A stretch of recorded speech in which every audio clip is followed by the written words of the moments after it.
sequence activated.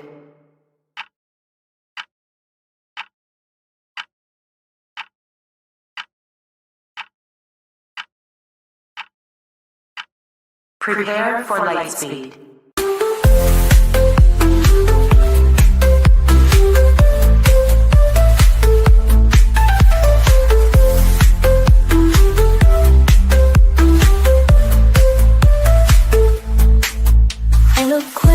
Intelligent, keeping the missing relevant with Mr. E, Mrs. E. Let's not forget the sweet and E, and of course the best grandee, unraveling these mysteries.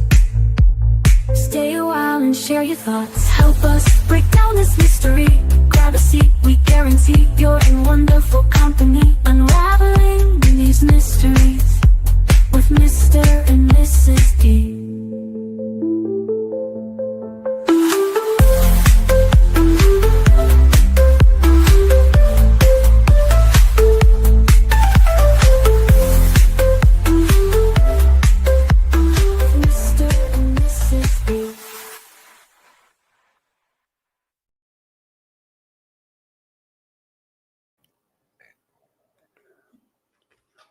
Good morning, everybody. Welcome to the Mr.ECrimecast. I am Mr. E. I am joined by Mrs. E. Aunt E is at the beach this morning, so she will not be joining us today. So she's having a great time, I'm sure.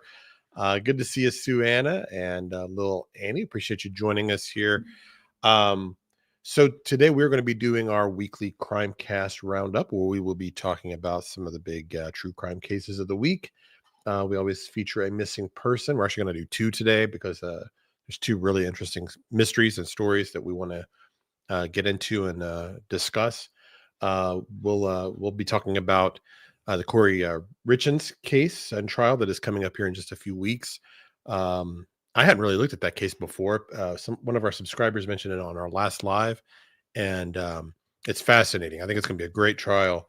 And Mrs. E doesn't know much about it at all, so it'll be kind of fun to go through that with her. And I think that story will blow your mind once you get into the details of it.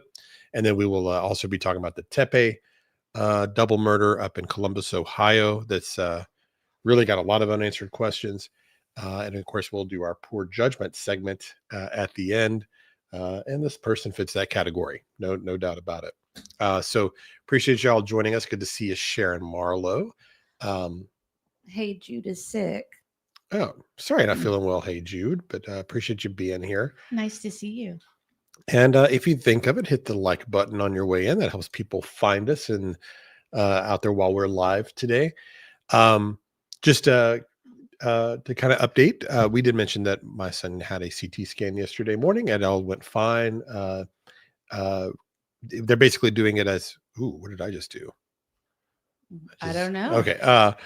They just they had to do it basically as a prep for his upcoming surgery at the end of the month, but everything looks fine and no signs of infection, everything along those lines. So we do appreciate the prayers and well wishes that everyone has passed along to us.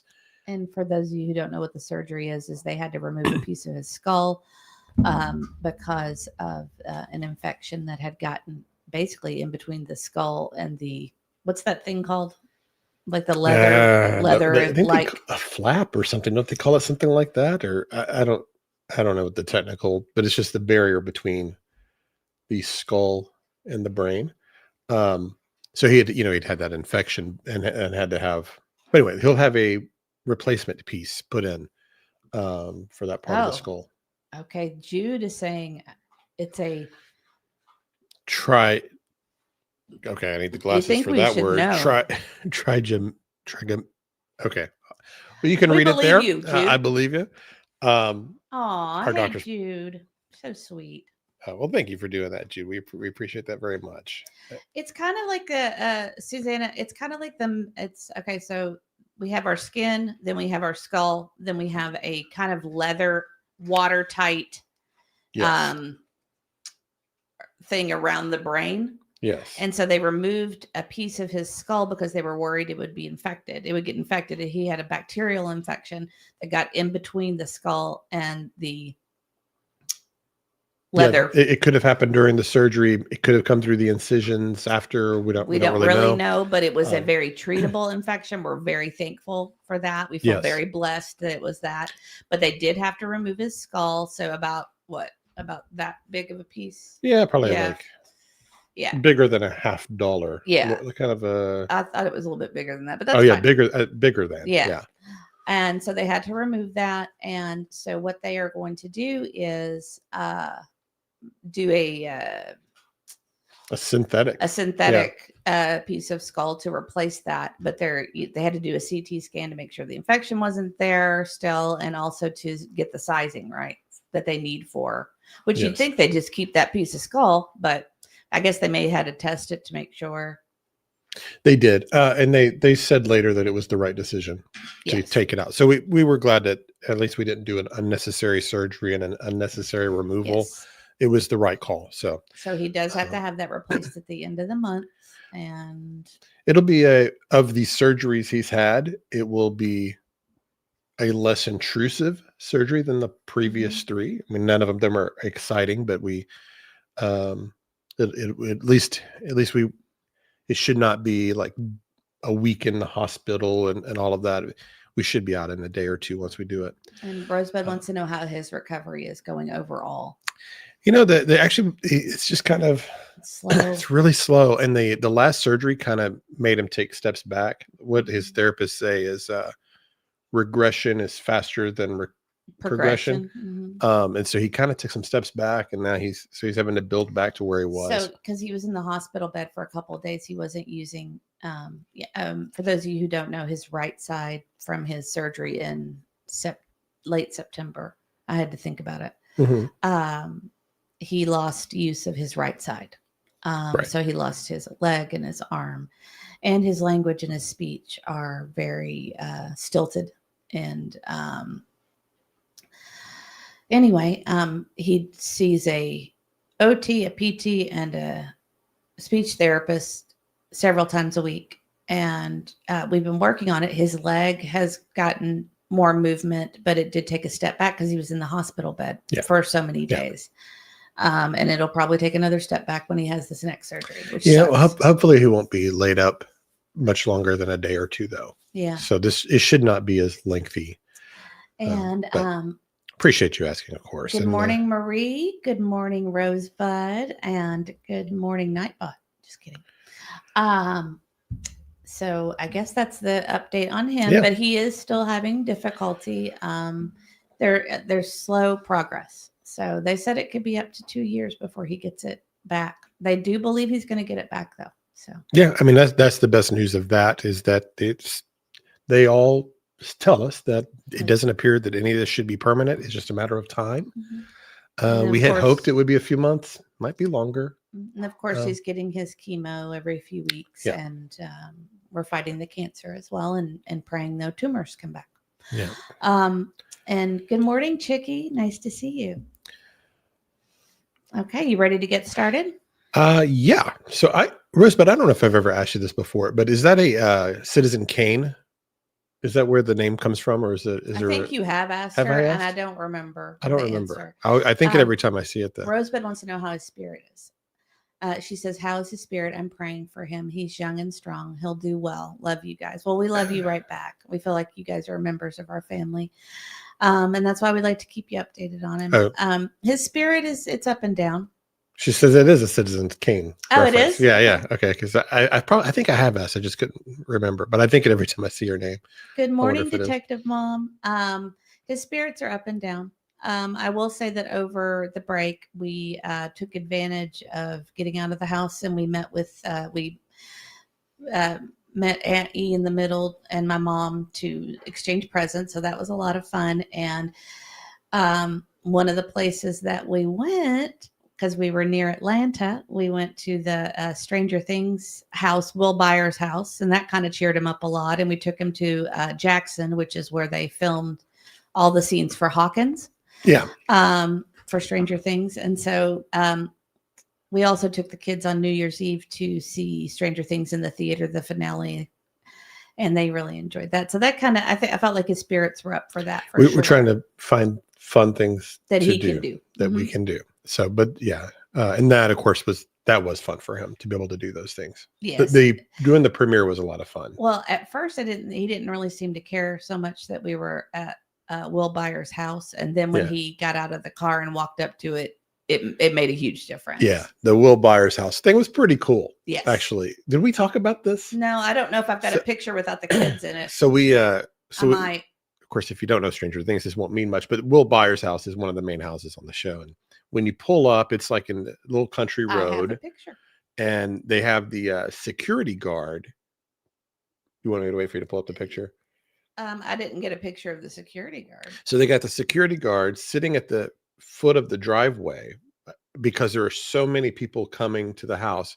They rent it out as a Airbnb now. And they've got it all decorated and activities, I think, right? Isn't that the deal with the Will Buyer house, I guess? And, Yes. They've got the Welcome to Hawkins sign out by the I'm road. going to show it. Just keep talking. I'm going to But the security guard said that just that morning they had already had 45 cars drive by. And this is an out of the way. Like, I mean, it was an hour drive for us to get to. This is not a place you just go to by accident. It was really off the road. And when we drove down this old country road to get to it, we passed it once. The house next door had a sign saying, "This is not the Will Buyer house." I actually have a picture of that. Yeah. Let me see. I actually have a picture of that. So let's see. Because I thought that was hysterical too. I don't know why I think that kind of thing is fun. I just think the movie set stuff, location stuff is fun to go see in person for some reason. I like it. I don't know why. We may not have Stranger Things. Like I like going around Nashville and kind of knowing stuff that's been in Coal Miner's Daughter and all that kind of thing. Okay, I'm receiving those. Hold on. But yeah, the security guard, he was really nice, but he just had to keep people off the driveway and that kind of thing. And we had considered the Airbnb, but it was booked out like a half a year or so. It's booked out till July. Yeah, so that takes some planning if you want to go spend the night in Will Byers' house. I assume they have the Christmas lights on the wall and everything with the there's the there's the sign. It says Byers' house 144 next door, because I guess they've had so many people try to pull into their drive, but it's just funny that it's such an issue that they had to put up a sign. Okay, so this is the Byers' house. If you watch Stranger Things, I'm trying to get it to come up. There it is. There's the Byers' house. Hey Jude says that they live. They haven't watched it yet, but they live in a house that was in the show Nashville. Oh, cool. Yeah, Nashville has a lot of that drama had a lot of locations around town. All the restaurants and hotels. Everybody we know was in it. Yeah, like every actor we know in town. Several people that were extras and such. Let's see. I've got one more, which I think is funny. Yeah, hold on. We went to the little square where they shoot Stranger Things, and that's the police department vehicle. So they have the sheriff's, I guess, a replica or whatever, or is that the one used in the show? I don't know. That was the one used in the show. Okay, so they have his car parked there on the square. Back behind her, there's that's the Radio Shack, but it's now an escape game, right? Mm. And then that building to the side of that was the department store that Joyce worked at. Yeah. So they've got all that there on the square and the library and all this, and they've got little markers on the sidewalk. It's very cute. People, well, I don't want to do spoilers. What? Well, no. Yeah, I don't want to do spoilers, but it's a great show. They also had the van for the pizza, the surf pizza. Yeah, I couldn't put that. That's got the whole family in it. There was this one shop that was like an all 80s themed store. Oh, that was with fun. all kinds of Stranger Things kind of stuff. So it was just a fun. It's a cute little day trip. We've taken the kids down there a few times because they really enjoy that show, and we've gone to several locations, and that we had to kind of finish it up because we'd never gone to Will's. Right. This was 2 days after the finale or so. And it was packed. There were a lot of people down there just milling around, taking pictures. And but so it was cool. And Rosebud says she's watched every episode of Found with Mark Paul Gosselaar from Saved by the Bell. Well, you've already got me. I'm going to watch it. So which one's Mark Paul? Zach. That's Zach. Okay, Of I watched the course. show. I didn't know his name. That is Zach. I am. Oh, that's funny. Well, I'm not sure. I understand Nick's. Nick says I'm looking for directions to Venezuela. Venezuela. And then Hey Jude said it's beside me, not my house, East Nashville, old house. Cool. And then Rosebud says my hometown was made it on the Hollywood map, Milwaukee, Wisconsin, with songs sung in blue. Okay. Used to see real lightning and thunder at State Fair back in the day. That's fun. Well, cool. Yeah, very cool. So we've got a few cases we're going to get into. Okay. Anything else before we get in? No. All right. The Stranger Things stuff we kind of wanted to talk about a little bit. We geek out on the Stranger we Things do. stuff. The whole time we're down there, we're like, wow, Brenda's we should like, I'm going to have to binge it. It's actually a very good show. It got a little off the rails towards the end, which seems to happen with most shows these days. Some things that, didn't feel like it was true to the show, but it's worth a watch. It's definitely worth a watch. Yeah, if you like, season 1's the best season. So if you'll know after one season if it's for you or not. Hey Jude says, tell Nick to Google it, y'all. Yeah, and Rosebud about going to Venezuela. Nick, wait, you may be able to buy some land there soon. Oh, okay. Yeah, so a lot going on in the world. There's a lot going on in the world. We actually discussed that at length last night. We're like, we cannot go into stuff because it'll turn into political. Yeah, there are some things. There's some things we'd like to talk about, but we just don't want to get political. A lot of true crime gets kind of political, and so some of it we talked about certain things that are going on and thought about talking about that would be interesting, but I'm just not sure if that's a good idea. Good idea. So we're, at least for now, we're going to avoid a couple of cases. Let's start with the missing person. There's so much to do anyway that there's always countless cases to cover, and this is one that's just I don't know what's happened to this lady. This is Linda Brown. She's been missing up in Chicago. She's been missing since January 3rd. And Mrs. E, are you familiar with this one much at all? No, I'm laughing at Hey Jude. She's always wondering if Nick is speaking in code. Like, you do. If that's a code, it went right over my head. You do have to wonder, actually, don't you? So Linda is 53 years old. She, according to her husband, they were up that Friday night before watching a movie together, stayed up till about midnight or so, went to bed. She's in Chicago. Yeah, she's in Chicago. He wakes up around 8:30. I guess he goes boxing on Saturdays, and she wasn't there. So he just assumed she went on to an acupuncture appointment that she has kind every of a standing Saturday. Appointment. Yeah, right. So he goes and does that. Sometime around 2:00 that afternoon, her family had been trying to contact her, weren't having any success. She never showed up for the acupuncture appointment, and then she gets reported missing. And so she took her purse, took her keys, took her ID, all of that with her, and her car wasn't found until just recently. And it was parked up by 35th Street in Chicago, not that far from the lakefront.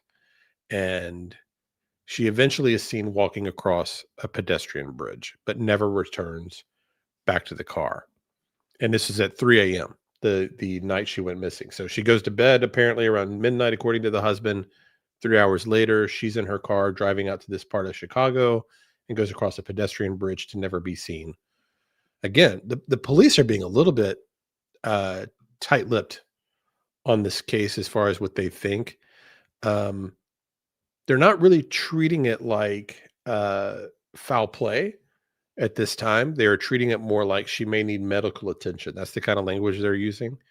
But I'm not sure. So let's play. This will give you a little bit of the news clip here, and you'll see the husband and family talking about her. With community members, we're all searching for a missing CPS teacher. Linda Brown was last seen outside her home on the city's south side. WGN's Andrea Medina brings you more details about Linda. This is so out of her character to be missing. 53-year-old Linda Brown has not been seen or heard from since January 3rd after leaving her Brownsville home. Only silence has followed, and as the quiet stretches on, the worry deepens for Linda's husband, sister, and brother-in-law. Something was off. She normally answer her phone when I call. She is with contact with Antoine all the time, no matter where she goes or what she's doing. He knows where she's at and what she's doing. Family members say Linda had been experiencing mental health challenges and was actively receiving support, but don't believe she would intentionally disappear. They say Linda left her home on Saturday morning near the 4500 block of South Dr. Martin Luther King Jr. Drive. They believe she may be driving a blue Honda Civic with Illinois plate number. So this is before her car was found. This is Okay. one of the early reports. CX 57470. The exact time she stepped out remains unknown, but what is known is Linda had a 9 a.m. acupuncture appointment in Wicker Park and never arrived.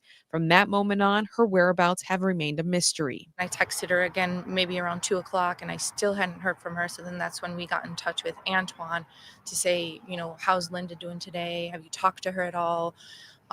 And then he was like, no, I was thinking that maybe she was with you and I haven't seen her. A dedicated There was suspicion around this husband at first. So before this car was found or the video, pretty much the talk was the husband is involved. I mean, I saw people posting online like, Sure. case closed, it's the husband, because it was a little weird that, but see, this is where just every couple's sort of different, right? If I woke up on Saturday morning and you weren't there at 8:30 and I hadn't talked, it wouldn't be 2 o'clock before we were in contact with each other. No. I'd be like, hey, like, how did I not talk to you before you left for an acupuncture appointment? How did I not see you in the morning? That we wouldn't be in contact at all until You're 2 up o'clock. before me, though. Yeah, I know. But I mean, that's why, but every couple is different. So a lot of people thought that was weird. And then the sister's contacting him saying, well, have you heard from Linda? And he's saying, oh no, I thought maybe she was with you. You just don't see your wife all day. You don't think anything. But I don't know. Maybe some people are in touch more than others. Some are more independent as couples. I don't know. Oh, so hey, Jude asking. So was her car near the footbridge? They won't say exactly where, but they do give the street coordinates. So I'm going to pull that up on a map here in a second too, and just kind of. Yeah, he's kind of down the rabbit hole on this one. So Yeah, he's been really looking into that. Because when the mental issue thing came up, I thought, okay, well maybe she took her own life.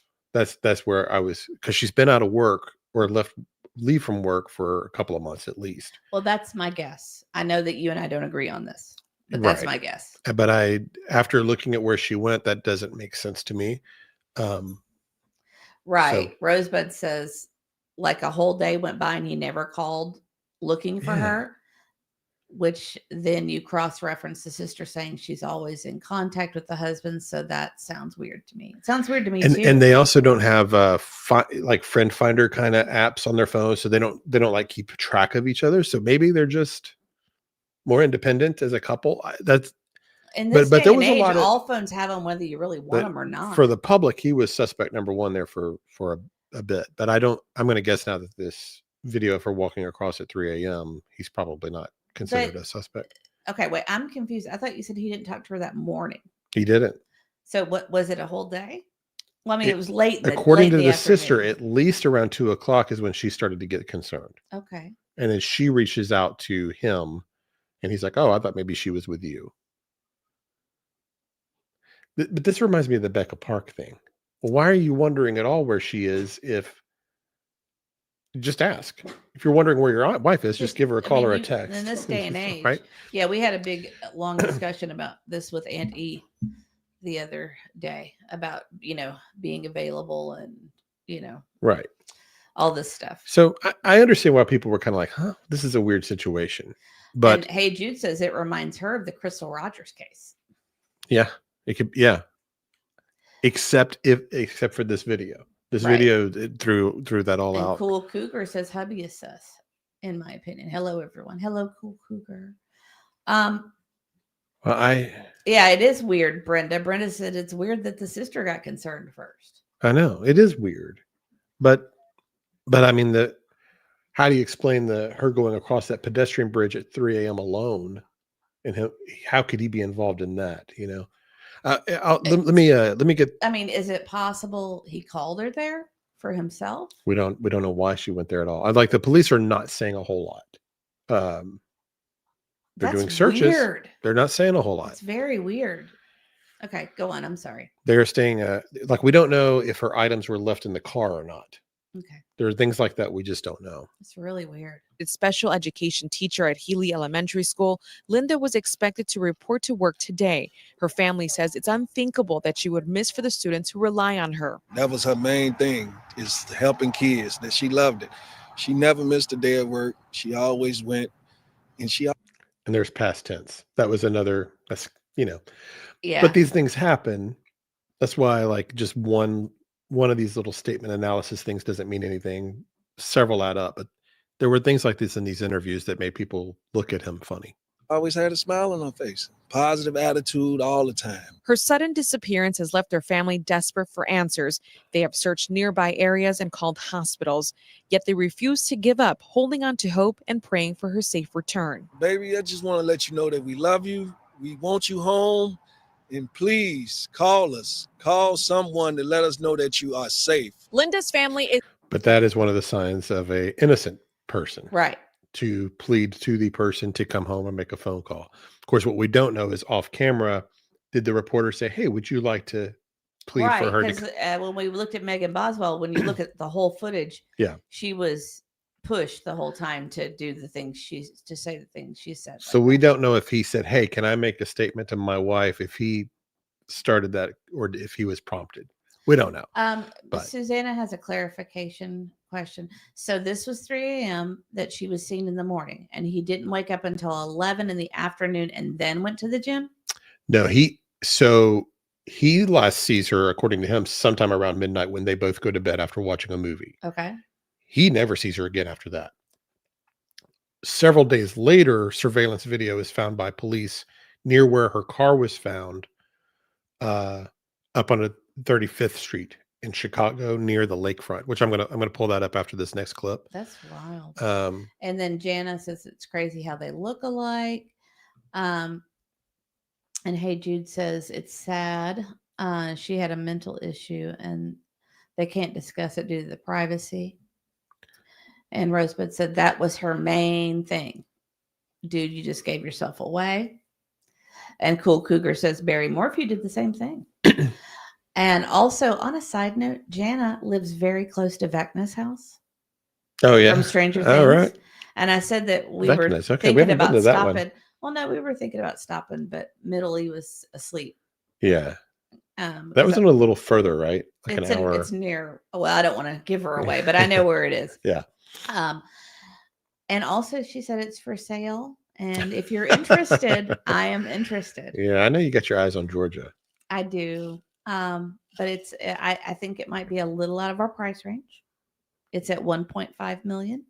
Well, you just do that. You make it a bed and breakfast, like they did with Will Will's. Buyer, and you just make that money back. Well, then we need to talk to some investors because I would buy it in a heartbeat. It's gorgeous. It's a gorgeous Victorian house. So do you do like the seances like they did with Vecna's house? Oh, there? my stars. Don't give people ideas. Yeah, but Oh, my people would do stars. that all day. I would do that all day long. You'd have to see the show, Jana of course. says, I know let's go, LOL.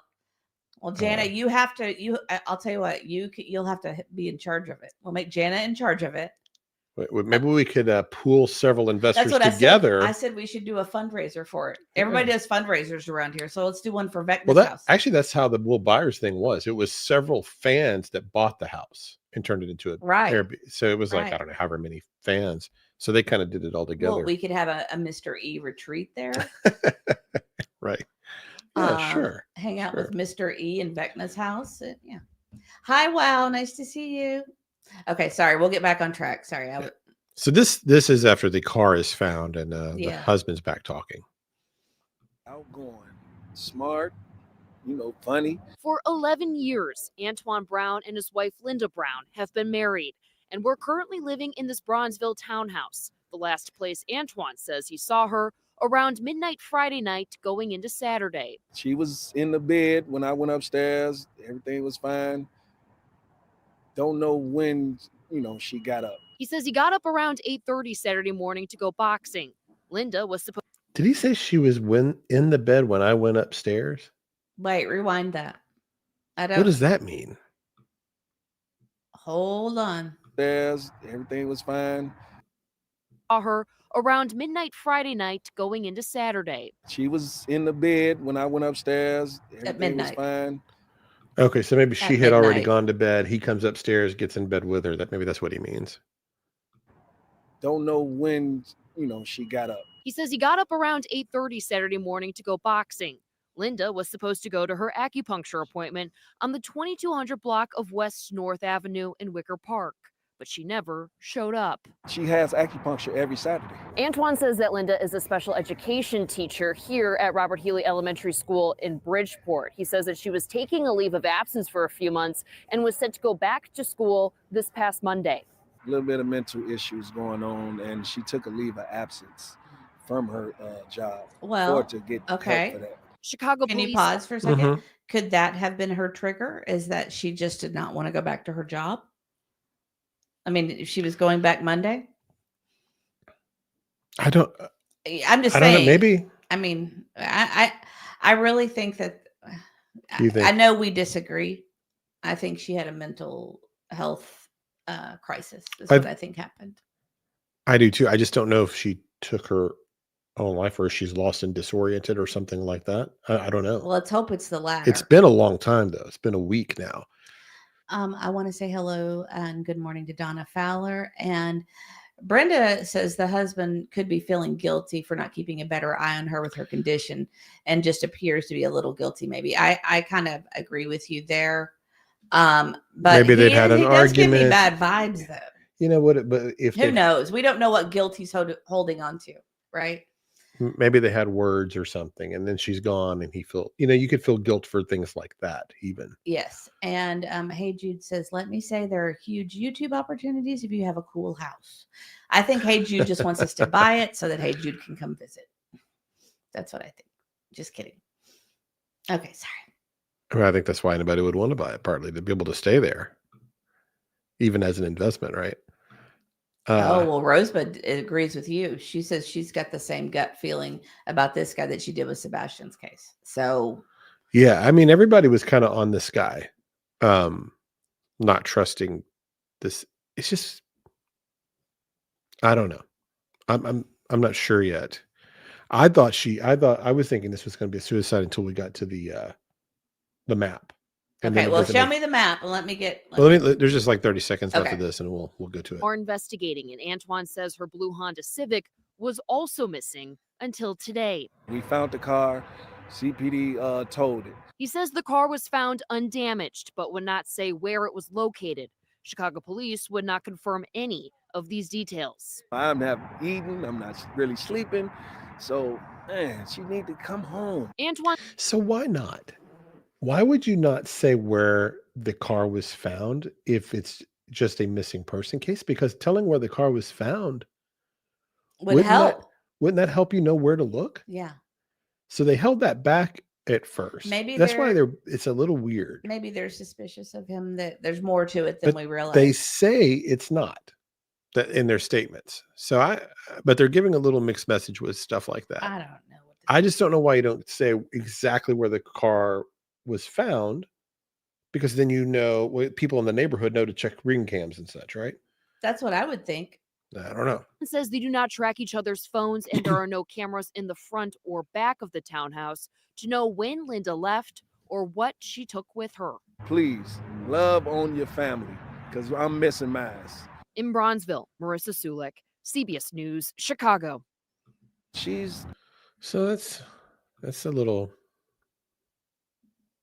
I don't know. It's just strange. I don't have any conclusions yet at this. Are you going to show the map now? Yeah. So here's the map. Where later when they say that they've got surveillance footage, it's at this somewhere around East 35th Street and South Lake Park Avenue, which would be kind of at this bend here. Okay. Okay. Wait. Do you see yeah? You see this purple, this area. Okay. And Cat Ride said her niece was speaking out last night asking for help. That's so sad. So around this area, then to the right is the pedestrian bridge. Okay. Can you do the street view? Yes. Yeah. That would be easier. So And I'll just kind of rotate around here so you kind of see somewhere around here is where they're saying her car Was parked. was parked. I don't see it. Oh, that's wrong. I was gonna say that looks like that doesn't look like a park. That's it. I have That's not at least- seen the niece's interview.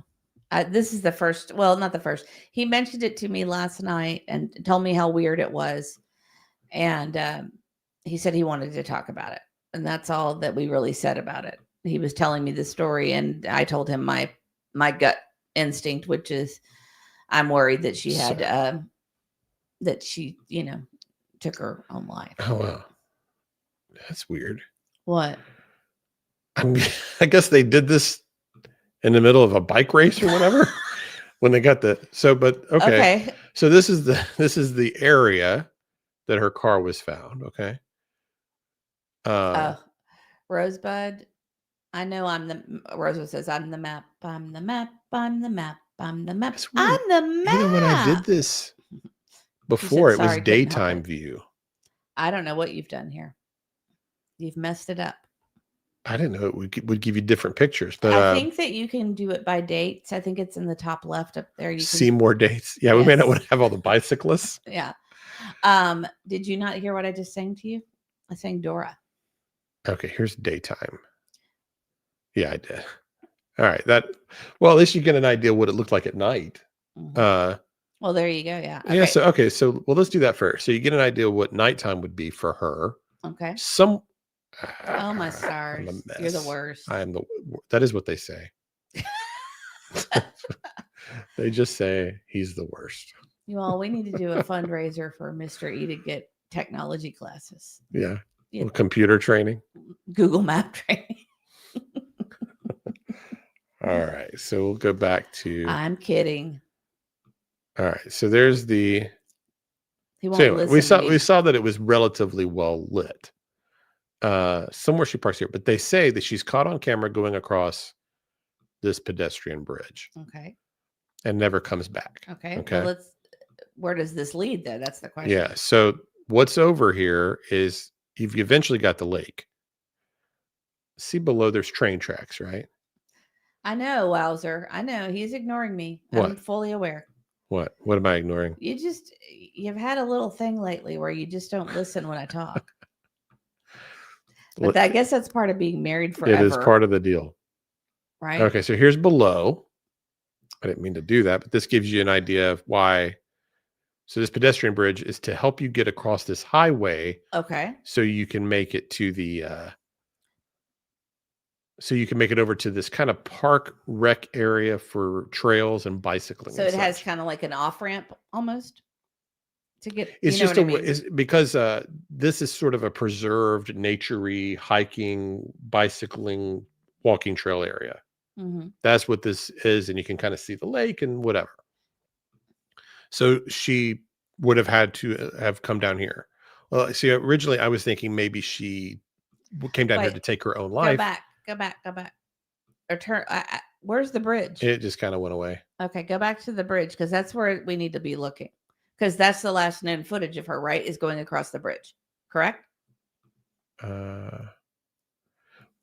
Correct? Yeah. Okay. So where does the bridge come out? That's what I want to see. Okay, I'll try to go back. It just kind of jumped on me. You know how it does? Oh, I know. Yeah, Google Maps can be hard. But this is where. So if she came down here at night, there's obviously no cameras. Why do you come down here at night? So if I was thinking, okay, is this like a Golden Gate Bridge kind of location, a place where people go to take their own lives? And it's not really, because there's not height. So if you were going to go into the lake, you would have to walk out into the lake to take your own life, right? So there's no high point to jump from. Okay. So that was my where's thinking. the lake? Otherwise, would you go down here and okay, I'll go back out. So you see there's lake out here. I also had considered, okay, would you maybe be meeting a boat, starting a new life, all that kind of thing. But it said the marinas are all closed this time of year, and that because the lake is too treacherous. Water, can you not? You could get to the water, but the marinas are closed. Like you wouldn't have boats coming and going Gotcha. because of the time of year. Hey, Jude, I got your text. Thank you. So, And roll me to HTC is hidden true crime. so I'm going to go back here and start this over a bit. Oh, that's funny. Caring for all What about says him? Mrs. E need to drive. And just by the way, Auntie is sending me pictures from the beach. I'm asking her permission to show them, but she keeps sending me pictures. So I'm going to try to go across this bridge again. This is what you wanted to see, right? Yes, it is Lake Michigan. Cool Cougar. Yes, Lake Michigan. And it would be extremely cold this time of year. And yes, Brenda, that's very true. A lot of mental health meds can cause severe depression and confusion.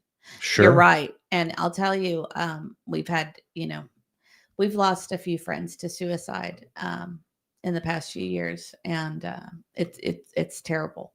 And I am on the same boat with you that sometimes the medications do worse for the people than help in some cases. See if she jumped from that bridge or course. something. I mean, you would have found her, and it's not that high. But I don't know. Nicole Merck would like for us to ask for prayers for her blood work to come back good. Absolutely. We will absolutely pray for you. Yes. And everybody else, if you wouldn't mind to take a moment to pray for Nicole to get good blood work to come back. We believe in the power of prayer, and we will definitely do that. Absolutely. Sorry you're having to do that, but Pray hope for the best it comes back. results. Yeah, absolutely. This is the base of the bridge you were looking for. So when she comes out on the other end of the bridge, this is where she would have been. And Wowzer's right. During the holidays, people have mental health issues or worse too. That's absolutely true. So that, I mean, people that's consider so wide open. but there's nothing over here. So it is just trails. There's nowhere really to go. So if you're thinking like rendezvous, drug deal, anything like that, just doesn't seem likely. My guess would be she just came over here for solitude, whether she was feeling depressed, needed a walk, and this is or my whatever. first thing to you last night. I said 3:00 in the morning in Chicago, and she thinks this is a good idea. That's not a good idea. I know. Well, I know. I mean, it's Chicago. I know. Let's say I'm saying. I mean, what?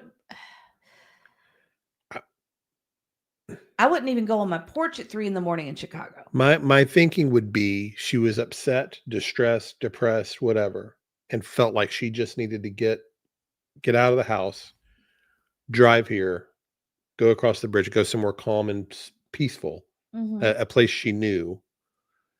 And then I don't know what happened after that. So if she, I don't know. There's trails that go for miles either direction down the Rosebud lake. says, have they shown the video footage of her walking towards that bridge? I don't know why, but they don't. But they say they have it. They just say they have it, but they won't show Okay, it. do you want me to get crazy conspiracy? What if, because her sister looks a lot like her, what if her sister and the husband are in on it and it's not her walking on the bridge? Crazy conspiracy. Is that right? I don't know. Yeah. I mean, I'm just being silly. No, I don't think that, but anyway, so it is. Yeah, they say the car was found undamaged. No, Brenda, I think the footage was from that night. She's asking if the footage was days later. It's from that night, correct? Yeah, they got the video days later, but in his timeline, he goes to bed at midnight. Her walking across the bridge would be 3 hours later at 3 a.m. Gotcha. So either his timeline's not right, and it could be they had an argument. She stormed out. Don't know. We don't know. I mean, we don't know what he knows. Like we were saying, Brenda and I are kind of like he might have guilt for something completely different.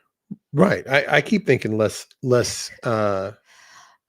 Roby 2 said, yeah, I would say that's a crazy one, Mrs. E. It is a crazy conspiracy.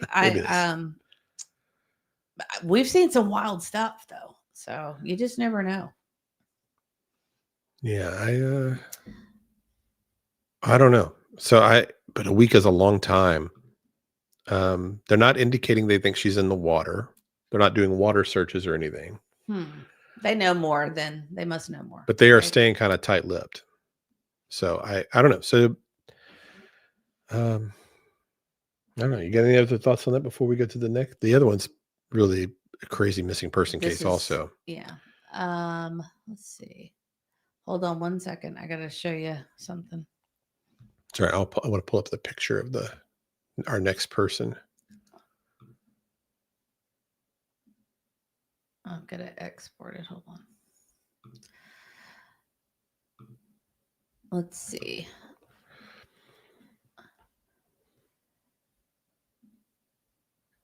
So Rosebud says he's not telling the whole story. My Sicilian meter is saying he's lying about something. Okay, so Auntie is sending us a picture from the beach. She just wanted to let us know that she's at the beach. She's not going to find some shade and stream. No, she just wanted to let us know she's at the beach. So she sent a picture. Looks nice. Looks Yeah. great out there.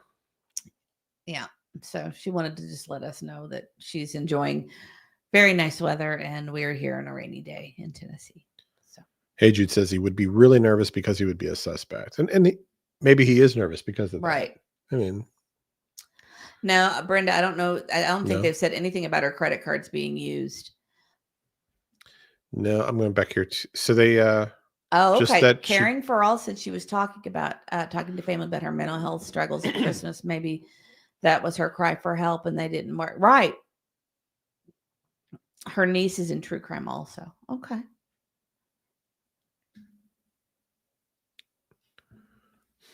Yeah, I mean, who did the interview with the niece? hidden true crime. Oh, okay. So we'll check that out for sure, because I know he is super interested in this story.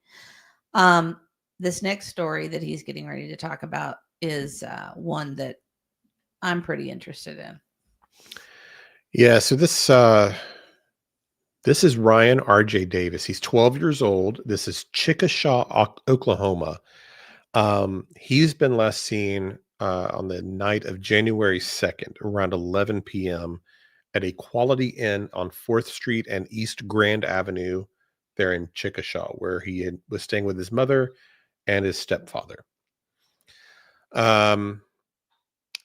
This took a little while, in my opinion, to get elevated to urgent, because they become concerned, they say, on January 6th and raise it to an endangered missing advisory.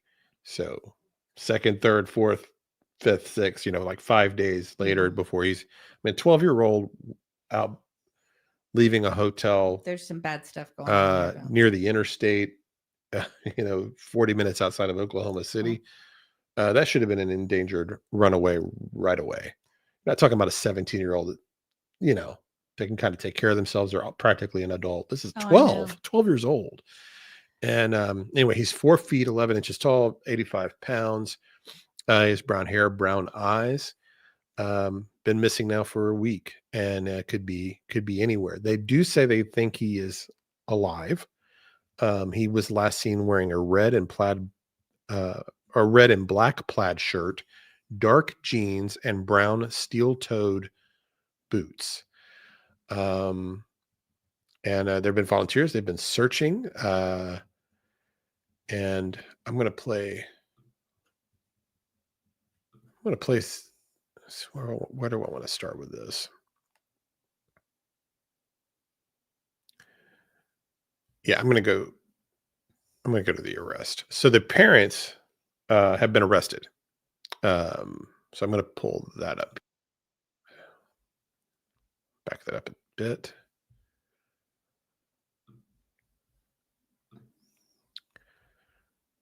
All right. So this is KOCO News.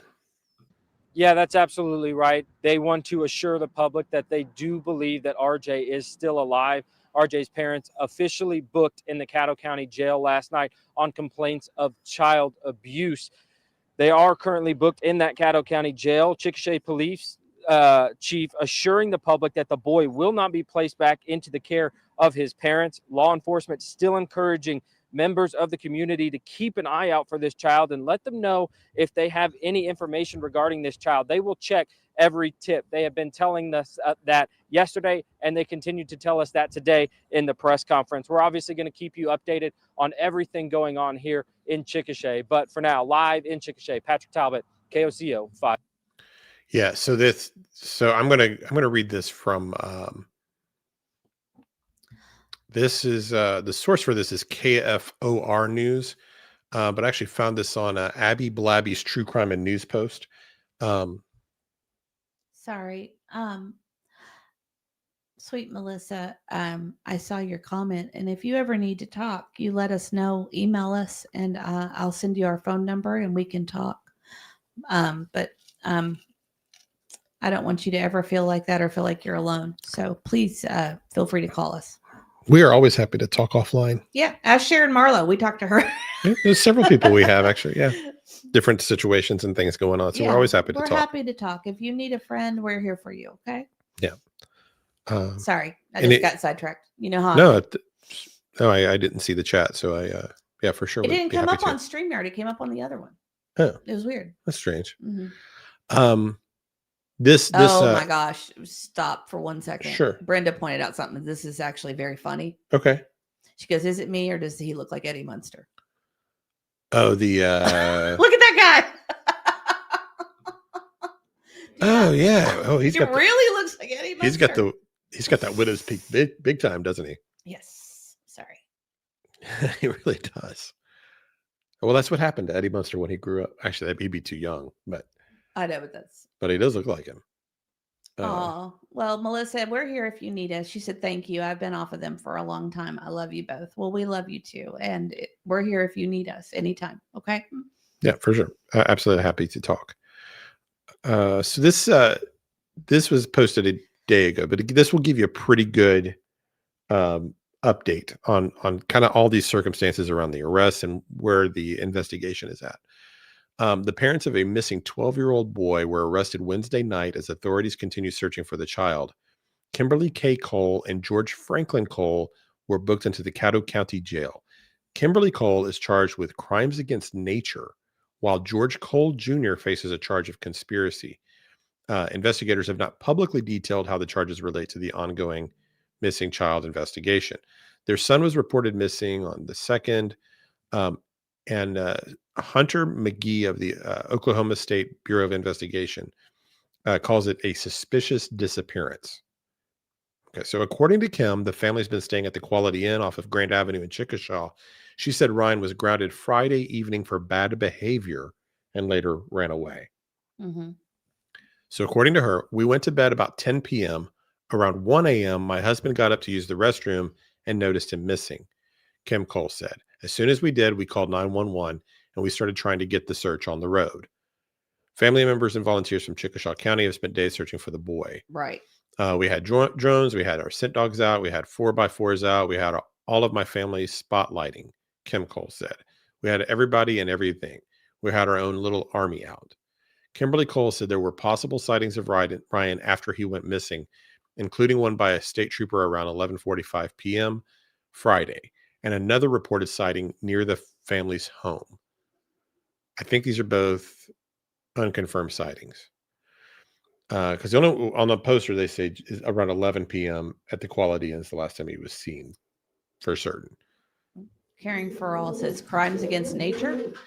Yeah, so crimes against. I went and looked. Dog. I did go and look this up. It's a little bit different than just your typical SA designation. Hold on. Sure. There must be a puppy. Sorry.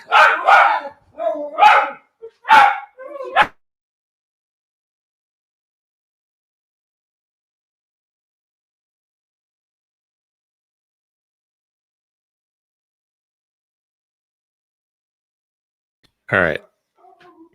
Can you all hear me okay? I tried to. There's nothing at the door. Yeah, I'm really behind on the chat. I happen to walk near us. I wish it was the Amazon man. Crimes against nature could be several different things, but it's kind of beyond. He's doing it again, right? Get over here, Bailey. Bailey. No, sir. No, sir. I know. No, sir. He's getting wilder and wilder with age. Rosemond says my dogs are going nuts. He really is. Get up here. Get up here. Get up here. Show everybody how bad you are. Okay. So beside kind of your standard essay type of crimes, imagine just kind of above and beyond with minors, it can involve a lot of things, including selling different kind of more depraved acts. I just can't even. But we don't know. They don't We don't know. specify. Mhm. But it's just interesting that she got that charge and he did not. They did get charges of other charges, but she's the only one that got that crimes against nature charge, which That's is bizarre. it is. But I'm almost afraid to ask what it. You know what I mean? I'm almost afraid to know what it is because it sounds so awful. I've never heard that. I've never heard anybody charged with that before. yeah, I mean, we don't know what it is. There's a lot of things it could be. Well, But one of the categories is involving a minor and different terrible things that could happen to a minor. So that to me seems to be the most likely route. So basically what happened was Deanna says she looked it up. It's mega gross and she can't. yeah, I mean, there's no reason because we don't know anyway. There's a lot of different branches it could be. But basically what happened was, well, I'll let them say with their own words. So Okay. in quotes, it says,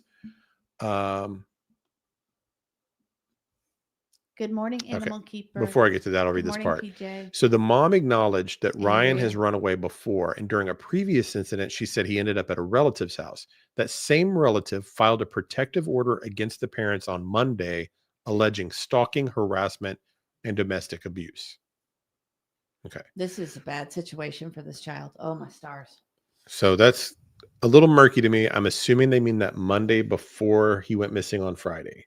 Okay. I think that's what they mean, but there's no dates there. The reported incident in the protective order allegedly occurred on Friday, January 2nd. So on the same day he goes missing, they're reporting here that the protective order allegedly occurred the same day he disappears. That's a weird coincidence.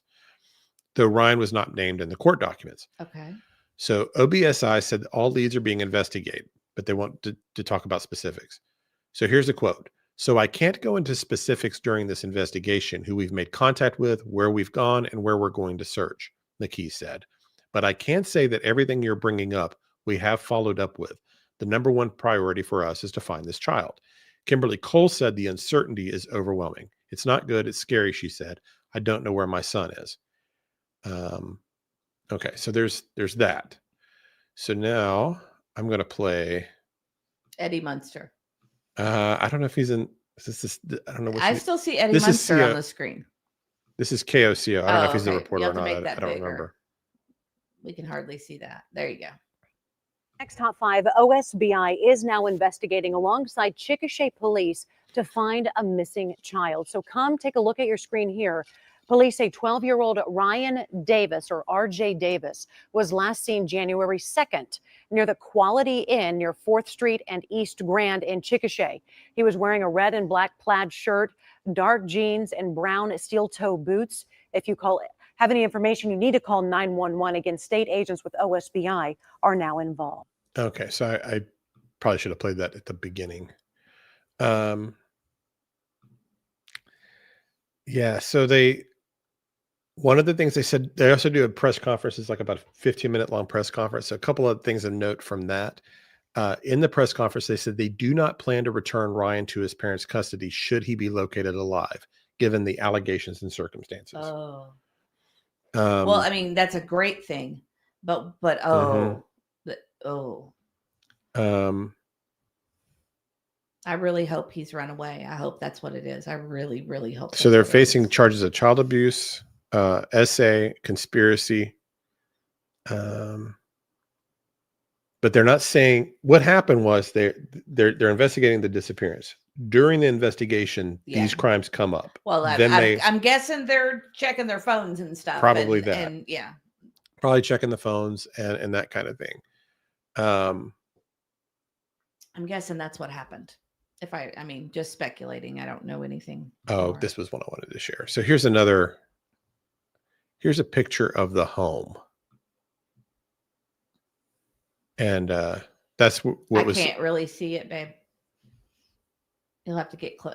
I mean, I see the front of it. That's as far as it'll let me zoom in. Is it like a compound? So they were, a bunch of cars out there. So some why horses. weren't they home?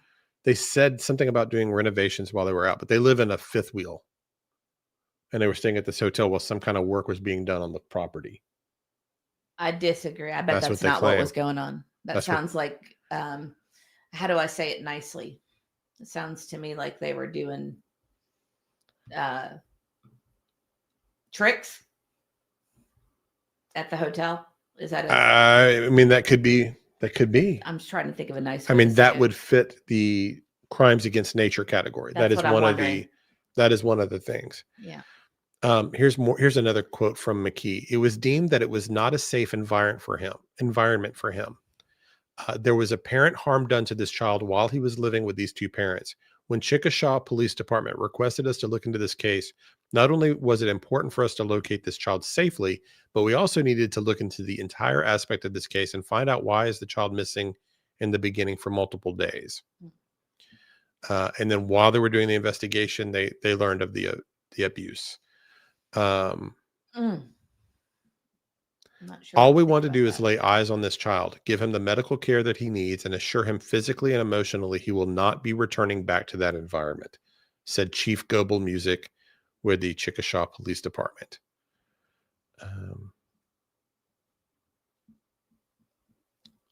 See, on Wednesday, News 4 talked with Kim and George about their missing son. During the interview, they shared details of the living conditions. We went to the hotel because we live in a fifth wheel travel trailer and we just can't have showers with everybody in the house.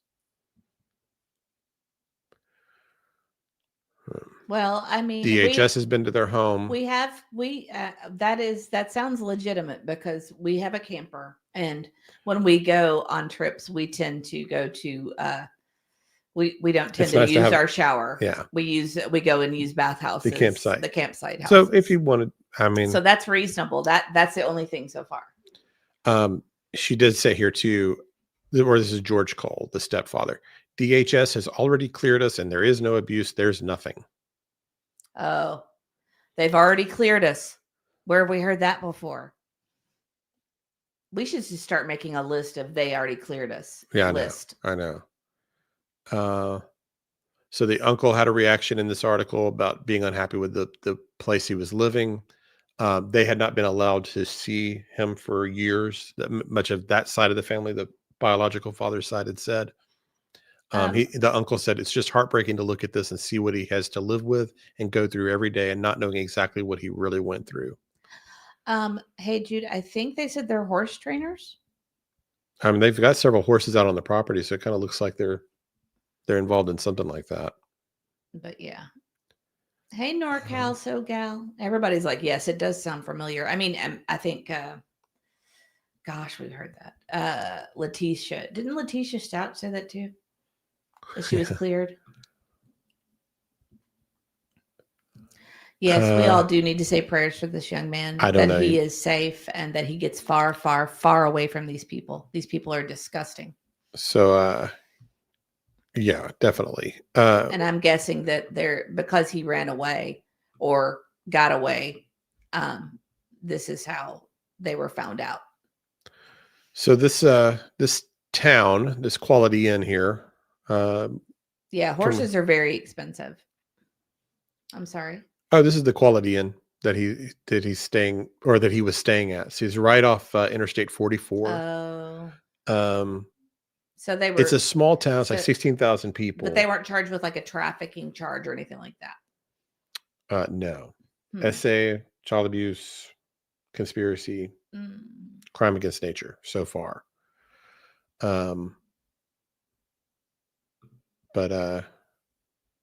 Yeah.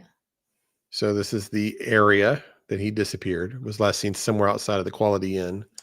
You know, kind of like your off the interstate type of typical location with all the fast food and anything. Okay. But what troubles me about this is you've got all these transients coming through. And if this 12-year-old's on the run, did he hit your... I mean, in my experience, most Quality Inns aren't very quality either. Yeah, I mean, he could have gone up to one of these gas stations or anything, truck stops, and hitched a ride. There's no telling. A 12-year-old, 85-pound 12-year-old, he'd pretty easy victim. So if he was running away from a bad situation... Well, let's just hope that he... Yeah. So let's put his face one more time. But I'll tell you what, I'm relieved he's not going back to those parents. So, oh, I just can't even. Poor child. Poor child. Yeah. And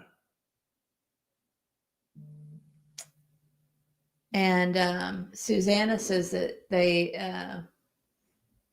that she heard that they went to the hotel because of water. Yeah, I think I've seen two different things. I've seen that there was work being done, and then I hadn't even read that part before about her saying they went there for showers. But to do that regularly, you know how expensive that would be?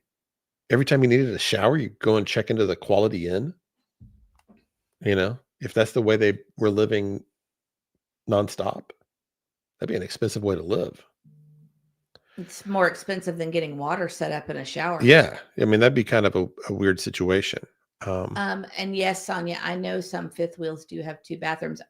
For us, when we travel, it's more to do with the water pressure. Yeah. We don't love the water pressure. Yeah. We don't love the turning the shower on and off. Yeah. In order to have a shower, to have hot water, because you have to, those hot water heaters are small, and we have to conserve it. So we would rather go into, we pick really good campgrounds that have, I check the bathrooms out thoroughly before we go to a campsite. And especially like when we went out west and we took our daughter's Make-A-Wish trip was to the Grand Canyon. That's what she wanted. Yeah. And so we took a camper and camped all the way from Tennessee to the Grand Canyon. And then we came back up through. Went through Vegas and Colorado. Southwest and all that. It was great. And, but I went through and painstakingly checked out every single campsite and made sure that they were excellent. Because I'm the kind of person, I can't go to the restroom in a dirty restroom, and I cannot shower in a dirty shower. So I went to all those, but yeah, that's, I think the most encouraging thing here is that the detectives so far are saying they believe he's alive and that he was seen sometime around 11 p.m. around that Quality Inn. So that does give you hope that this isn't just some elaborate story that they've come up with. He must have been seen on hotel cameras leaving the property, I guess. Man. So, and the messaging they're trying to put out, they in different interviews and places, the police are putting out, they're trying to assure him, I think they're trying to message to him, when you come back, you don't have to go back there. Right. I think that's partly to him, but I to doubt, let him know it's safe. To be quite to honest, come back. I doubt Your parents are locked a up. 12-year-old is watching the news. I know. But I get what you're saying. But I think that's the message they're trying to put out there is, well, somebody could be helping him stay away. Right. Because someone that's concerned for his own safety, someone he trusts. Right. And if they're letting him know, hey, your parents are locked up, you do not have to go back to that house, whatever horrible situation he was in. And Hey Jude says, yes, she camped down the East Coast. We love to camp. It's very peaceful for our family to camp. We really enjoy it. That was still probably my favorite vacation we've ever done. And it was crazy. It was great. We would drive about 300 miles or 6 hours with the camper every day. So we stopped in just about every state. Started out in Arkansas. We started out here, and then we went to Arkansas and spent the night. Then from Arkansas to Oklahoma. Is that right? Is Oklahoma next? Arkansas. After Arkansas? Yeah. Because we did the Route 66. Yeah, we kind of did some of the Route 66. Some of it. And then Oklahoma, I think we just drove through Texas because we were just at the edge of Texas. And then we went to New Mexico. And then we stopped, and we had to stay near Winslow, Arizona, because I'm a fan of the Eagles, and I had to go to the corner of Winslow, Arizona. And then after that, we went to the Grand Canyon, stayed there for a few days. Then we took the kids to Vegas to see the Beatles' Love, a Cirque du Soleil, and I'm so grateful that we did. it's my favorite Cirque du Soleil show ever. And we took the kids there. It's a long story, but anyway, we took the kids there and they loved it. They grew up on the music. And then we went to Utah, which was gorgeous. I wish we'd stayed longer in Utah. And then we went to Colorado and stayed, went through all the way through the Rocky Mountains, which was terrifying. That's a whole other story. And then we went to see the Stanley for Mr. E because he's a big fan of Stephen King, and got toured around this the Stanley. And then we headed home through Kansas and Missouri, and it was just a lovely trip. We had a wonderful. Oh, we went whitewater rafting on the Colorado River. I'm trying to think all the stuff we did. We just had the best time. Anyway, it was great. Brenda Calvert says, "Such a fine sight to see." That's right. All right, so we'll keep an eye on this, and hopefully he's just found soon. And thank goodness that I do like they went ahead and just locked up the parents even without finding him yet.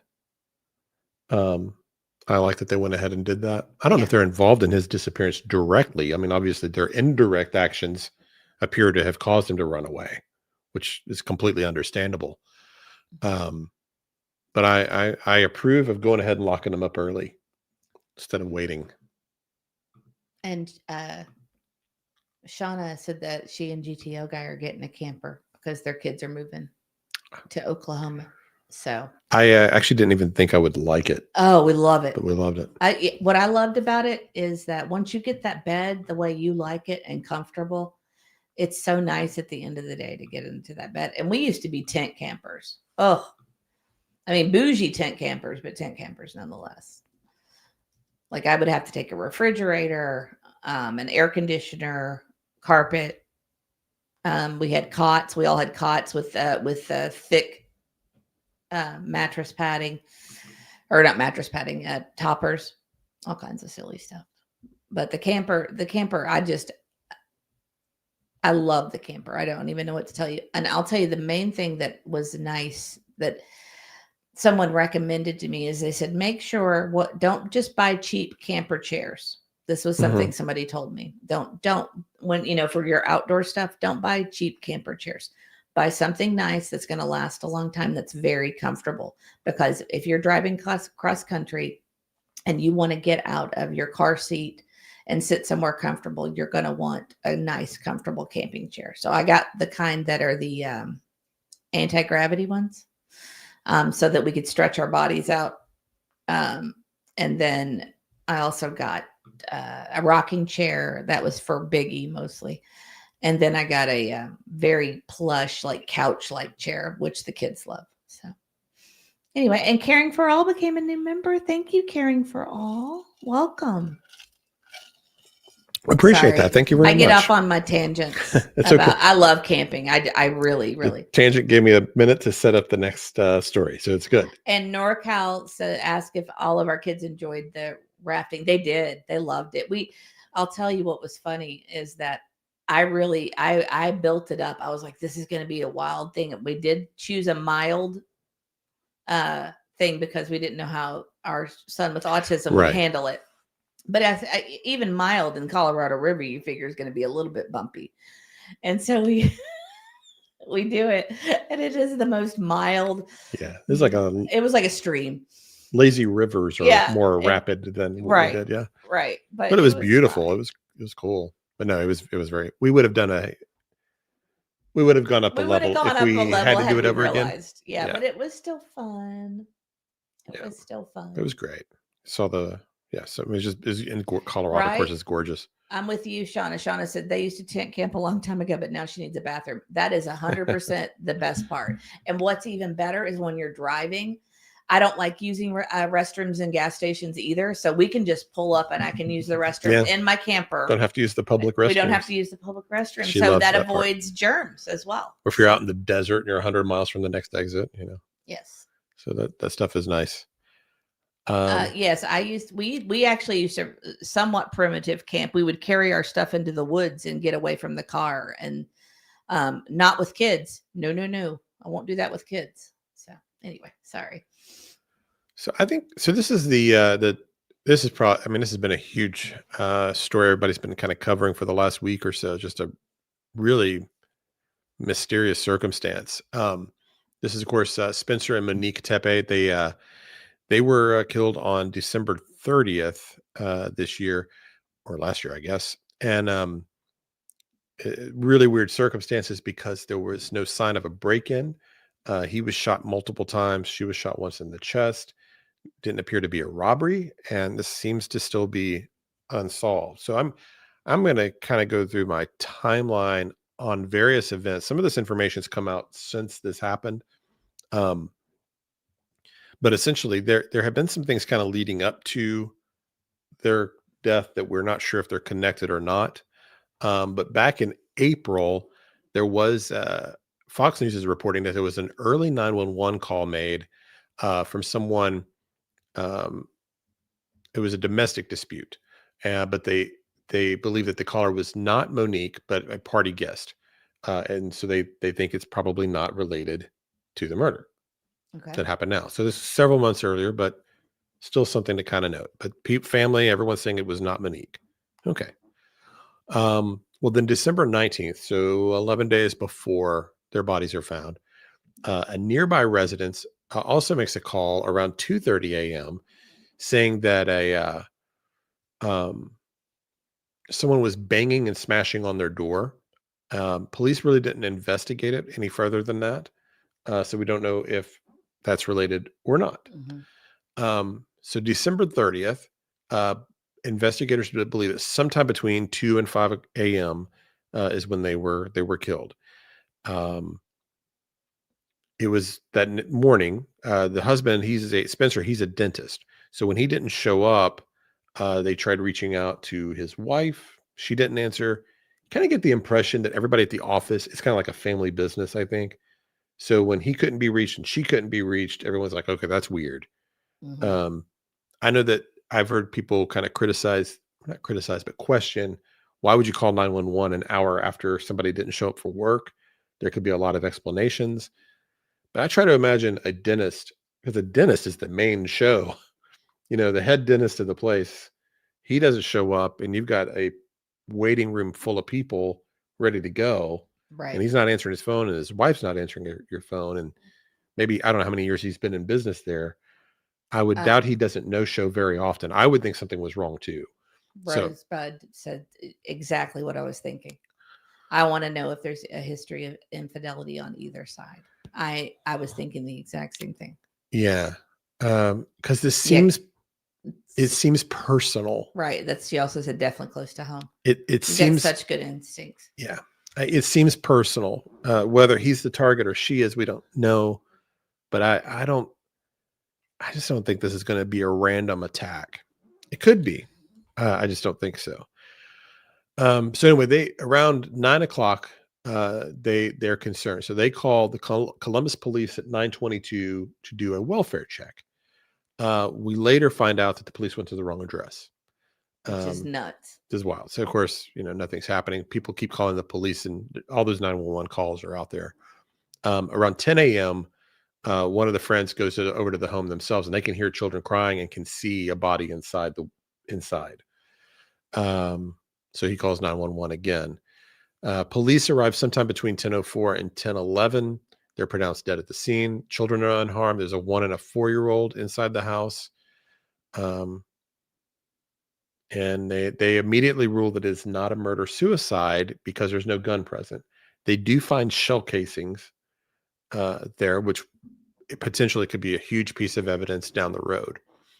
And then police have released surveillance video, which I'm going to pull up here in a second.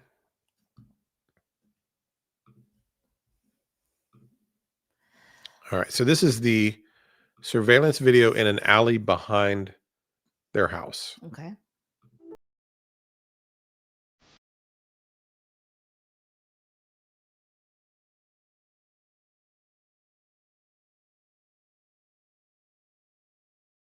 I'm going to tell you what I saw. I was watching Brian Enton on this earlier. I got you started on him. Yeah, he's pretty good. I like him. So he had an FBI agent on, and he was just saying, "What's your thoughts on this guy?" And she said what stood out to her was his gait. The She gate's said interesting. she said in her mind he's walking in such a way that she thinks he may have ridden horses in his past, because he's kind of got a little bowed out quality to his walk Hmm. that makes her think he may have maybe worked on ranches or something along those lines in the past. Also, when he asked about the hood, do you think he's trying to conceal his identity or it's cold? And she said both. That's what it looks like But to do her. we know for sure that this is who the person of interest, or did this person just happen to be walking I around think that during that time? between those hours, Mhm. so they want to talk to him because they don't know who he is, and he walks through the alley between 2 and 5 a.m. Okay. Also, I wanted to mention Denise. Denise Sprague said, "My BFF works for a dentist's office, and I will 100%. If the dentist wasn't there at least an hour before the first patient, everyone would be losing their minds." Yeah. So that's odd. It's like I've worked in restaurants. If you had a couple of servers not show up, you don't think anything about it. If the Right. dentist doesn't show up, I mean, you don't have a business if the dentist doesn't Right. show up. So and that they all had her phone number. You just imagine she probably worked around the office, knew everybody. And NorCal says, "I've seen a lot of derogatory comments about the 911 operator. I haven't heard the 911 calls yet. I haven't had time to sit down and listen to them. Not sure if folks would understand what a high pressure job they're in and how difficult it is to retain good employees in that job."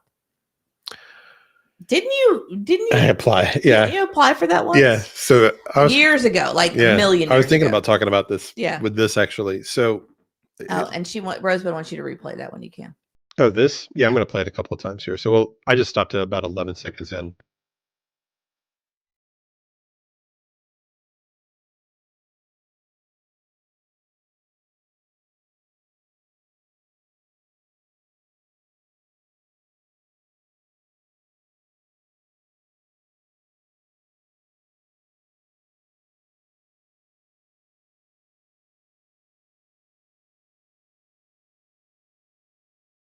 So yeah, he does cross his foot, Melissa. You're right. Oh, sorry. And then Real Me Too says it could have been icy. It looks icy. Yeah, if they had, I don't know when they realized they had this person of interest. Hopefully they did it in time to get footprints and all Ooh. that. Susanna thinks it looks like a female from the chest and the rear. Let's see it again. Yeah, the person does walk with a little kind of side to side or something, right? Mm-hmm. I think that's a male though. Seems pretty wide. And they've got a lot of camera angles on this person. I want to see can we see the behind? Yeah, I'll just play the whole thing. Okay.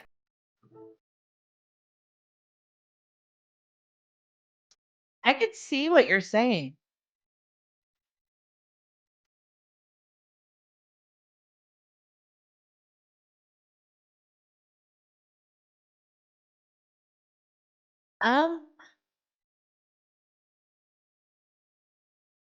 It's like they're purposely doing that. Yeah.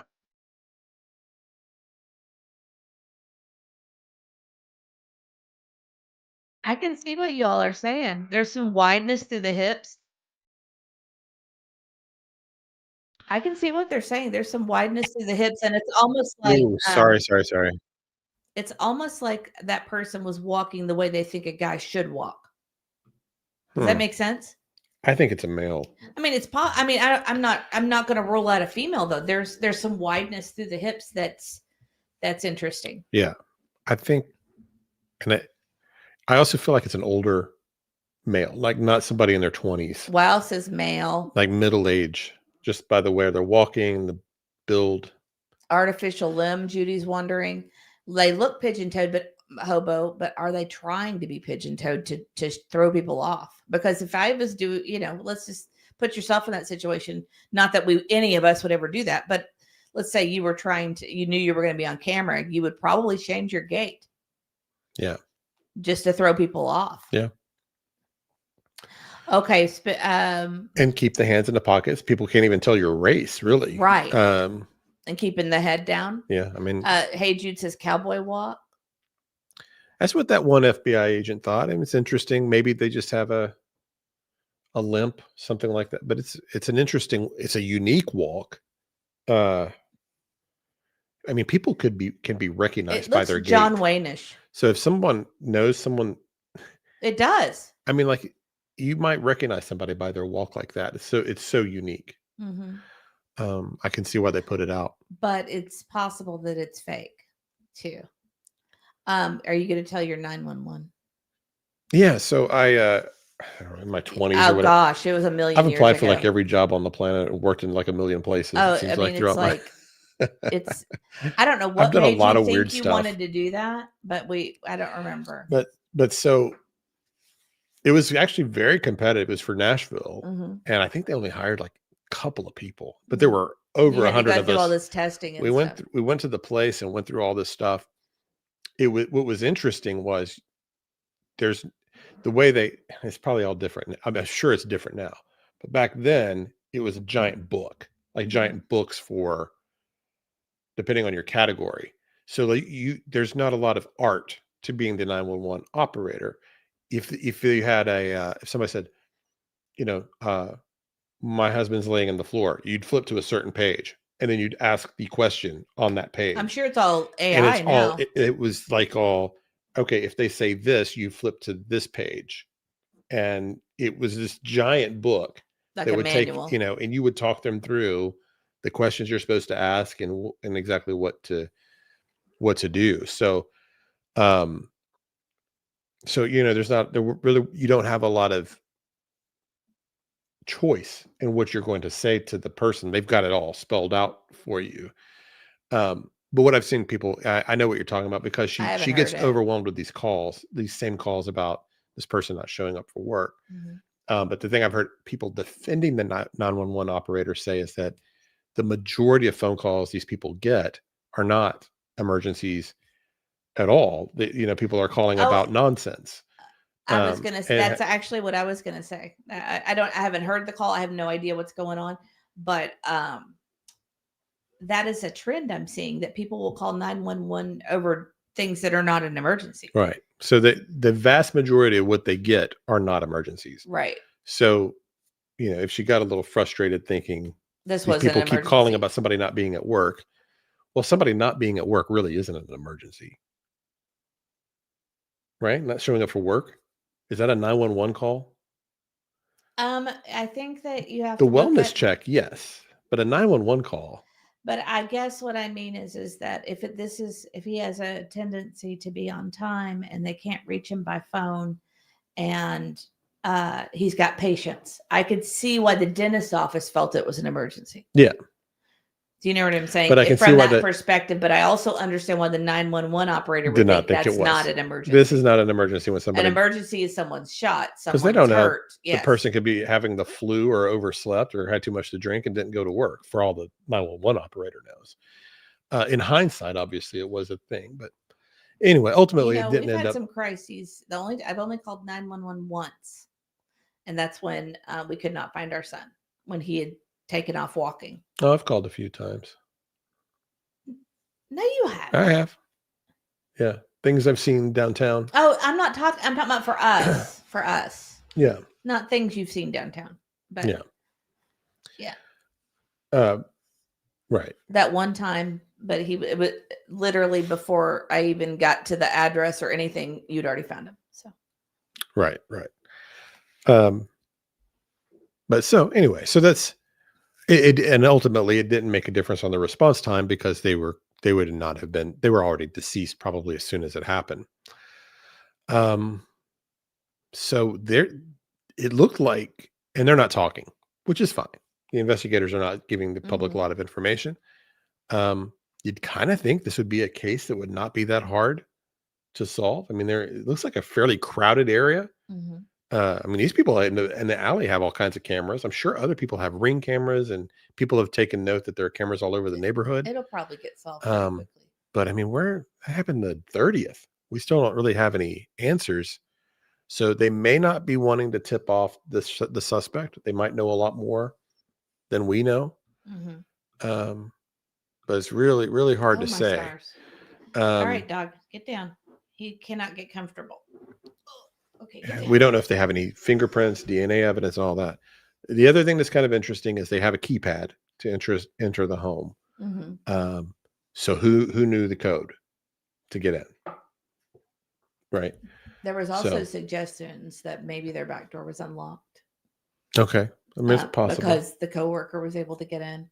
I don't know a ton about it. I know a little bit enough to be dangerous. I don't know enough about it. I They're need like, to look in it did more. coworkers have the code from past experience? Did they say, did they have people come over and feed the dogs when they were out of town and I stuff even like that? I heard mean, somebody people give their mention codes. that people don't change their codes on their houses. Yeah. That when they get a new house, they don't necessarily change the code. But it seems very personal just based on what you've told me and what I've looked at. It seems like that it was very personal towards the doctor or the dentist, the man. Yeah. His wife seems to be, you don't shoot somebody that many times. It felt very personal. Right. It's kind of like the Nick Reiner thing with the knife. You're right? not just it's wanting very to. personal. Well, and also what we don't know, they haven't said like where the bodies were positioned exactly. And so we don't, did she get shot first and he jumped up and tried to defend and get away, or was he still asleep? Things, Yeah, we don't know, like, not yet. I'm sure it'll come out. we don't know who was struck first, because all that matters later, because it would give you an idea of where they trying. Ooh. But That's a good point. Susanna says, yeah, the man was shot twice and the woman was shot once in the chest. I wonder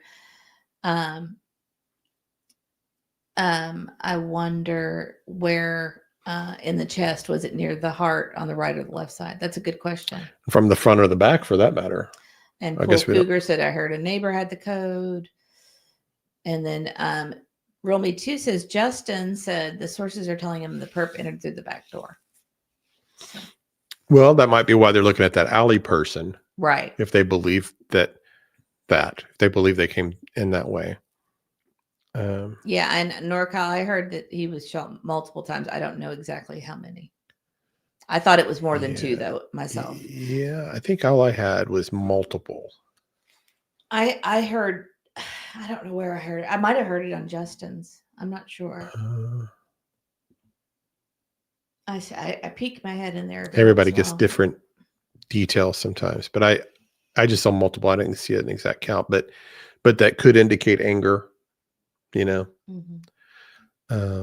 it could be, or if he was struggling to get away, woke up, maybe he got struck multiple places before he was subdued, On a side note, I wanted to tell you, have you heard about this guy? And I mean, I know we're not talking about it because it's not on the agenda. We can. This guy in Pennsylvania with the 100 body parts. No. Yes. I don't know this. It's somewhat breaking, but a friend of ours sent us the arrest documents if we wanted to talk about it, but it's fascinating, but it might be for another day. So, but why? It might be for another day, but it's fascinating. Okay. The only other, I bet they've heard about it. That's all I had on this anyway. The other one I wanted to do is to cover the upcoming trial for Corey Richins. Somebody had recommended this to us the other night. Yeah. Yeah. And so I thought, well, bye, Shauna. Have a great eye appointment. Thank you for helping out this morning. We appreciate you. Yes. Thank you. And hey, very you much. feel free to message me if you have any questions about campers and camping stuff, because like I said, I love ours. So I don't know how big you guys are going, but we have a smaller one and I love it. I love that it's small because I can clean it in 1 minute flat. So love it. I wanted to sell the house because I could clean this camper so fast. We talked about it. We almost did that. We loved it. Now it takes a couple of days to get used to doing it, but once you're used to the routine and stuff, it's wonderful. All right, it's wonderful. I love being out in the fresh air, and I would always pick campsites that had really good sunsets. I know that sounds crazy, but that was a thing for me. I wanted great sunsets. So this is Corey Richins. Do you know much about this at all? I don't, but I have to use the rest. Okay. Well, then I'll wait for you No, to that's come okay. back. You don't have to wait for me. You can talk to chat for a second. It's just not gonna. It's not gonna wait. Okay. But you don't have to wait for me. All right. So who? I'll. You know what I'll do? I'll pull up this Pennsylvania thing also Yeah, this is crazy. because I don't know anything about this.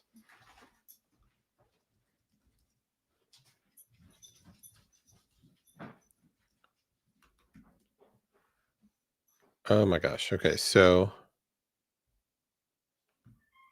All right. Well, I'll just go straight here. Okay. So let's see if this shared with you guys or not. Okay, it is, but it's also showing their ad because I didn't know this was going to have an ad. All right, so we're going to learn this in real time ourselves. This is KCRA News. Decaying corpses and torsos full skeletons, skulls, and bones, all found in a basement here in Ephrata Borough. Detectives walked into a horror movie come to life the other night. Police say this man, Jonathan Gerlach, is responsible, saying he stole over 100 dead bodies from a Delaware County cemetery. This is an unbelievable scene that no one involved, from myself to the detectives to the medical examiners that are now trying to piece together what they are looking at, quite literally. None of them have ever seen anything like this before. Tuesday night, police arrested Gerlach at Mount Moriah Cemetery near Philadelphia, This is crazy. a graveyard that's been reporting burglaries since November of 2025. He was found with a bag containing 2 sets of small children remains, 3 skulls, and other bones. Court documents say Gerlach admitted to using a crowbar to remove those remains from several underground Good Lord. vaults.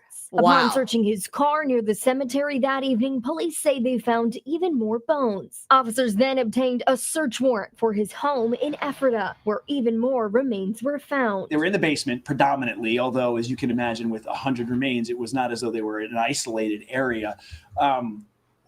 We don't know exactly what he was doing with them. Time will tell. They were in various states. Understand, some of these are 200 years old, some of them obviously much newer. 8 other bodies discovered in his storage locker. I grieve for those who are upset by this, who are going through it, who are trying to figure out if it is in fact their loved one or their child, because we found remains that we believe to be months-old infants among those that he had collected. So our hearts go out to every family that is impacted by this. Gerlach is charged with burglary, abuse of corpse, and Isn't that crazy? desecration. Burglary, abuse of corpse, and I'm going to show you. I think you didn't see the guy, right? Oh, Found in a basement here I saw in him Ephrata today. Borough. That's how I knew Detectives walked about into it. I'm just going to get his. Jonathan Gerlach. There's your guy. Crazy. That's madness. Mm-hmm. Or evil. What do you even say to that? You know? I don't even know. Wow, And Senior that's K9 insane. Mom says no one is reporting on Ashley Buzzard's court or any updates. I hope this doesn't get forgotten. We are not forgetting. We're keeping an eye on it. I believe she has a court date on the 21st, 22nd, something like that. And Pamela became a new member. I think Pamela was already a member, but I think she renewed. Thank you, Pamela. Welcome. Yeah, we were saying that this month might have to be court watch for us because there's so many cases this month. Start like several different channels based on the different cases. I mean, it's just. Oh, it's the 21st. Roll Me 2 says it's the 21st. We've got several this month to do. I don't understand what this dude was thinking. I don't know. Well, It's just. Oh, Cool Cougar thinks perhaps he was selling the bones on the internet. I guess that's possible. That's bizarre. But what he was You selling? shouldn't be able to sell bones on the internet. Yeah, people. I know. I have heard that is a thing. What? That's wild though. Ooh, that just gave me. But this sounds more like Ew. his own interest than a business. You know what my first thought was he trying to build some kind of furniture or throne or something? You know what I mean? Like Game of Thrones out of the swords. Who knows? That was the first thing that came to mind. I know that sounds bizarre, but why would you need that many bones? Well, I mean, who knows? I mean, it could be a lot. It's some kind of madness.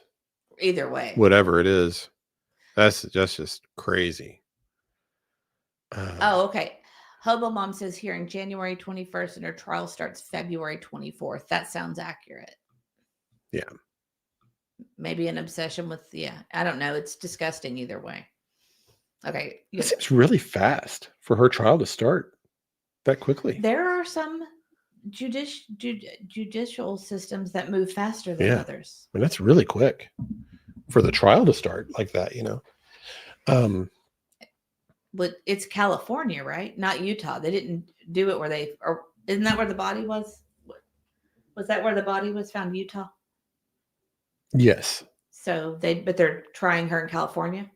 Yes. That seems very fast for California. It's really fast. Although the Harrows was really fast. Yeah, that's true. That's true. Well, they didn't have a trial. Oh, and hers, do we have the date on? I've not got to pull my spreadsheet up. Yeah, it's all in the notebooks. I'm eventually going to put my spreadsheet of dates up on our Discord, guys, just so you know. Real Me Too says you would be surprised what's in those storage containers. My friend and I found a dead body that ended up being an OD. What? What storage containers? I haven't heard it. Yeah. And Dreaming of Blue Sky says, I've never heard anything like this ever. Crazy. People are sick and evil. I can't think of anything I've ever heard like that. Who was I looking at? I don't have the Harrows on my list. And obviously what a crazy, like, to be a family member, to have buried someone and then find out they're in this guy's storage locker, it would be really. Oh, Rebecca Harrow is also January 21st. Let's see. Next court date is January 21st. A felony settlement conference is set for January 21st. So. Well, this is yeah. So end of the month is big. There's some on the 26th and the 27th. There's several we have all coming up that particular week. One of them starts on January 15th. Maybe we should take a poll. Yeah, I mean, just because it's interesting to us, because the D. Warner case. Because we can't do them all. Right. The D. Warner case is super interesting to me, but it might not be interesting to our friends. And chances are some of these are going to get delayed. Correct. There's or going to be settlements or, whatever. Yeah. So there's a good chance. But we could. Okay. Real Me Too, I know, is on top of this, and she says Ashley waived her right to a preliminary hearing. Okay. So that helps explain part of that. Well, this is Rosebud said, is that one coming up too? Kimberly Sullivan, Connecticut, the one who imprisoned her stepson and he started the house on fire back in '86, was the last person. Oh, I forgot about that. To see a 16-year-old was killed. Okay, what? Read what she's saying. Kimberly Sullivan, Connecticut, the one who imprisoned her stepson and he started the house on fire back in 1986. She was the last person to see a 16-year-old girl who was killed by rape after abduction. And that was is that one happening too? Holy mackerel! Oh no! Maybe we should do on our community wall, do a poll later after we see which trials are coming up, and see. And so we'll maybe work on that the next day or two, and kind of because we can't just do all of them. Let's see what. Change our name to the court reporters. I swear. Right. I mean, the thing was, I really liked music. Have the breaking news music. Yeah. Sorry, you really liked what? I really liked doing the Megan Boswell. I enjoyed covering that. So I just want to do it again. Cool Cougar votes D. Warner. See, I am very fascinated with that story, and I think we're going to see some players in that story that we know. I'm not seeing that there's a date set for that one for Kelly Sullivan yet. The Connecticut case. She's pled not guilty. Hobo's mom, his CAT scan turned out great. They are getting him ready for his next surgery, which would be to replace his skull piece that's missing, that they had to remove. So no infection, no signs of infection. Everything went well. They were just there a ridiculous amount of time yesterday. Oh my gosh. We got there at 8:30 in the morning to do the scan. We didn't leave till 12:30. Right. Sat in the waiting room for over 2 hours Yeah, we'll work to see you the in. doctor. They said they'd work us in. But, that's just how it goes sometimes with that. I was more patient than you probably would have been with that scenario. Brenda says, get Aunt E back from the beach and put her to work on one of them. I have to tell you, Auntie likes to just show up, just so you know. Yeah, she just likes to roll. She likes to roll in and give her comments. Yeah. No show prep for No Auntie. show prep for Auntie. She just rolls in and says she's what just she says. She's just a talent, and she Yeah. goes back to the beach, and we're sitting here grinding. Yeah. Maybe we should have multiple screens with the trials and come in and out. And we could do that. We could do like that. Because there's sometimes there's interesting things happening, sometimes not. Yes, thank you, Dreaming. And it's okay. I know that you have a job, and it's okay if you're late. I don't care at all. No, we appreciate you being here when you're here. Yes, I mean, we appreciate all of you all being here when you're here.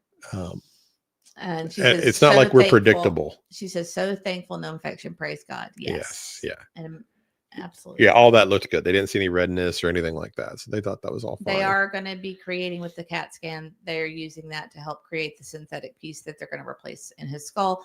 And they're actually letting him decide when he wants to do the surgery, because it's very hard on him recovery wise, because he can't move. He couldn't move last time because of removing the skull, and it set him back with his walking. Yeah, I was asking, so what would you recommend? A little earlier, a little later? Should he recover more? What do you think? And he said, it really doesn't matter. It's really I think what he was trying to do, he was trying to empower him, because he hasn't had a lot of choices. Yeah.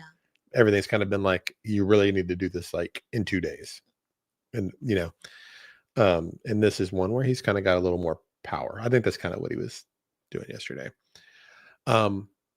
Let's do this one, because we'll have to go to therapy, right? We got a 1 o'clock for him. Yeah. So let's do this last case. We'll do our poor judgment, and then we'll wrap it up. Okay. So this is Corey Richens, and her trial is coming up in February. All right, so I'm going to get down here to. So her charges are aggravated murder, attempted murder, and various financial crimes that have been added later. All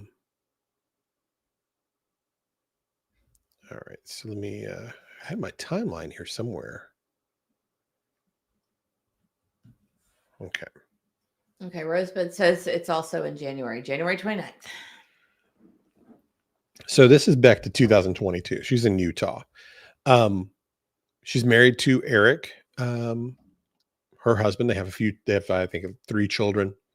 And prior to Valentine's Day of 2022, she had been getting in some financial trouble. This is all the allegation from the prosecution. What's so funny? You're not listening to me anymore. Okay, I'm sorry. I was telling you the Kimberly Sullivan trial is January 29th. Oh, January 29th. It's crazy, I y'all. know. It's happening. I know. It's been bad. It's a phenomenon that's been going on for the past week. He's just not hearing me. He's tuning me out entirely. I think you're talking. I've got to quit doing this thing. I think while you're talking to the chat, I'm trying to get ready for the next thing, so there's no dead air. That's my way of thinking, and I don't realize you're talking to me. So I'm trying to keep the show going, basically. Oh, NorCal, that's my. Our intention is to be there. To be where? At the 26th, the protest. Oh. That is our intention. Yeah. I'm sure we'll be there if we can. Yeah. Unless there's some kind of. Well, actually, that you were asking me about dates about the surgery. Well, if we're going to pick and choose, we could avoid that date. Yes. Yeah. Because he's going to have to be in the hospital for a few days, they said. Yeah, there's a couple of dates we're going to try to avoid, but I think I lean toward a little sooner rather than late spring or something, just so he can. I would like, personally, I would like him to have his brain protected. That's where I'm at. Right. That's my thinking too. So get done with the healing and just start the recovery. We will see you there. I'm excited. So what happened was, and this is all allegations at this point, of course. But the prosecution is saying she was a real estate agent, gotten in all kinds of financial trouble, loans and different things in this business she had started. Also had an affair that she had begun. And on Valentine's Day of 2022, Eric, she makes him a bagel sandwich, and he starts feeling ill, breaking out in hives, things of that nature, and takes Benadryl and an EpiPen, and later tells a friend that he thinks his wife had tried to kill him and poison him. Okay, so he recovers and all that. Then on later in March 4th, he dies from fentanyl overdose. A significant amount of fentanyl is in his system. Okay. So she gets charged in his death and poisoning. There's all kinds of witnesses that are going to come forward saying that she had asked about how to get fentanyl. All these messages with her lover are going to come into play, where she's wishing he was gone and things of that nature. And then after he passed, she famously wrote a book about grief after he died. She's also being charged with tampering with witnesses. I'm going to pull that up here. And her trial's going on like right now, correct? It's going to start in February. Oh, I thought it was going on right now. My bad. So this is People Magazine got a copy of the letter where she had been making a letter to give to her mother. It was like a 6-page letter, but she says things like, Rosebud, you know what? I have to really think. She's asking how long are we getting close to that 30-year mark? I've got the same problem over here. I don't think that we've been married 30 years. I think it's much less. Us? I have to think about it for a second. No, it's not been 30 years. It has. I know it hasn't been 30. It's not. We're not even at our silver yet, right? No. But Well, we'll be 23 years this year. Yeah. He always knows our anniversary. Yeah. I can't ever remember it. I've got a block on it for some reason. I really don't know. What did we do? Hold on. Oh, wait. Yes, I do. Okay. Sorry. I forgot to mention this detail, but she told investigators that she made him a bedtime cocktail. And the thinking was he would throw back that cocktail in one shot. And that's how he took the poison. What am I missing? I'm so sorry. It's okay. I just can't see it. Auntie just put up 23. 23 what? Years. Oh. I couldn't remember. Yeah. I'm bad about it. All right. So in this letter that she had this like hidden in her cell, but then they go through her cell and they get the letter, and now it's going to be used as evidence against her. Authorities claim that in the letter, Curry urges her brother to tell her lawyer that a year before Eric's death, while watching a Sunday night football game together, Eric confided in his pain pill and fentanyl habit to her brother.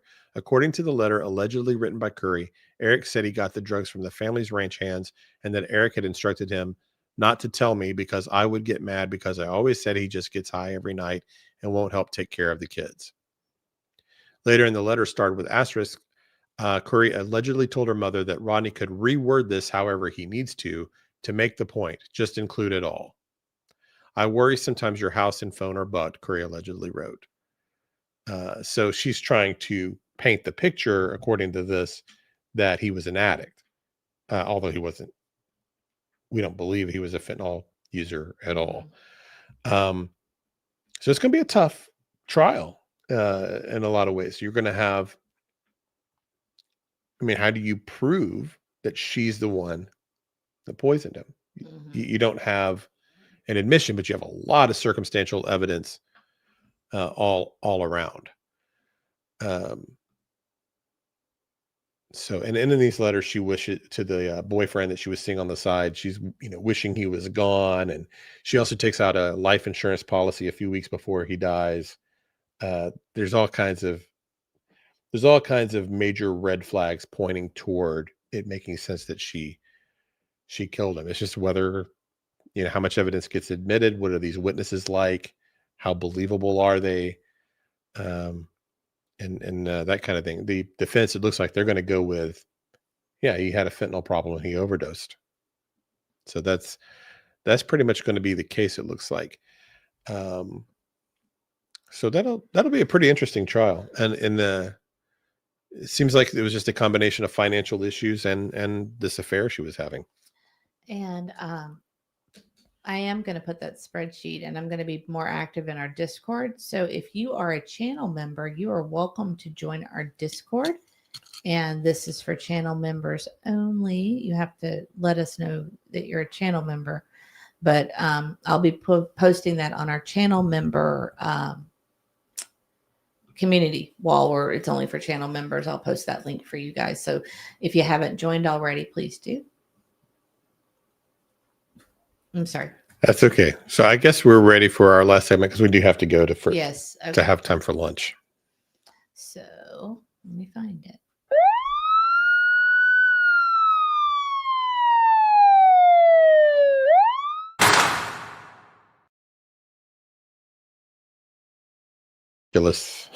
Of course. Okay, so there were pretty good ones to choose from this time. I'll just pull the image and you'll get right away why this guy's made the show this week. All right. So, according to this article from New York Post, a near naked bandit went on a wild carjacking spree through a Georgia neighborhood while wearing nothing but a tablecloth until he was ultimately cuffed in the buff. Peach State cops, Peach State is kind of funny there in the article, received a report Friday of a stolen vehicle that was believed to be in the possession of the nude suspect, Mackenzie Call, the Gwinnett County Police Department announced on Saturday. Later that day, police found the vehicle, but Call was not inside it. Witnesses told authorities he fled on foot, and officers noticed signs he may have been exposed to chemicals while inside the car, cops said. Because I was reading that earlier, and I was like, what are they talking about? Exposed to?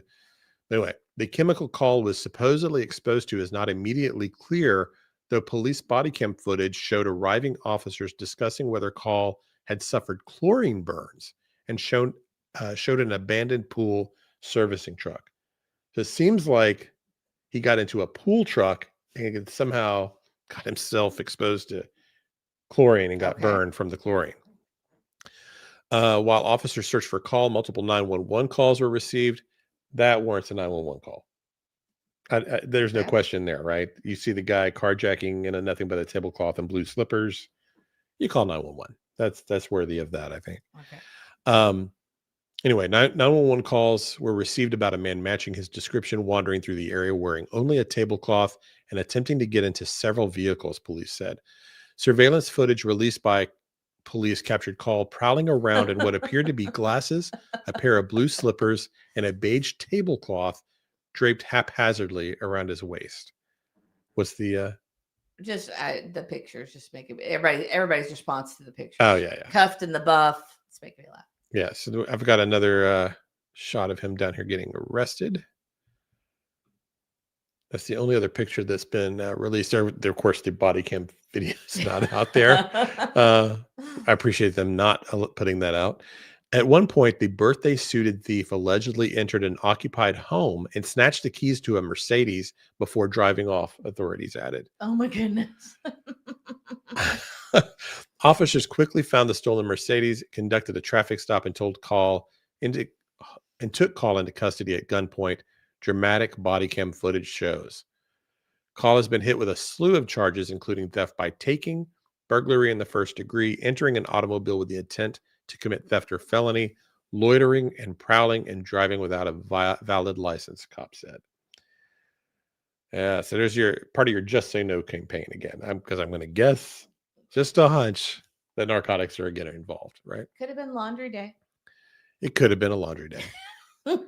The tablecloth is just amazing. Kind of unbelievable. Yeah. Was he at fine dining? Or was he at home? It's like, who's got time to put on my clothes? Tablecloth will work. That's pretty funny. What circumstance led to the tablecloth being the option for clothing? But Rosebud said, but he's got on his Crocs. Oh, is he wearing Crocs? You can't run in Crocs. Biggie likes to. It is hard to He write. does Special Olympics. Yeah, and you might be right. He always wants to do. He is wearing Crocs. Yeah, not blue slippers. And he's got little, what do you call those? The gibbets? But you and I, yeah, you and I both know Biggie does Special Olympics, and he loves that. He loves to wear Crocs. Yeah. So it's like painful to try to get regular shoes on him, like tennis shoes for an event, but they require it because you can't run in it. It's not safe. I guess it's SpongeBob. Looks like SpongeBob. But can you zoom in anymore? That's as far as I can tell. That's as far as I can get. But yeah, I got a couple of gibbets on this Crocs. That was a good eye. Caring for Good all eye. says, bet that made his mama proud. And sunglasses. They didn't mention the sunglasses. Sunglasses and Crocs. Good grief. Middle of the day. That's really Just funny. incredible. Whatever, how do you go on with life like that, Yeah. You never live that down with the friends. Real Me Too says, well, I've been live since 9 a.m. starting with my friend BHB and ending with my friends, Mr. and Mrs. E. Aw. Oh, well, yeah, we've got to get off here and do lunch and take Middle E to therapy. We do. So we appreciate everybody being here. We'll I'm not quite ready. Say goodbyes and all your likes and hypes. And Nicey Marie says Tarzan living in the city. Right. Wild. Just really incredible. And Caring for All says bet that made his mama proud.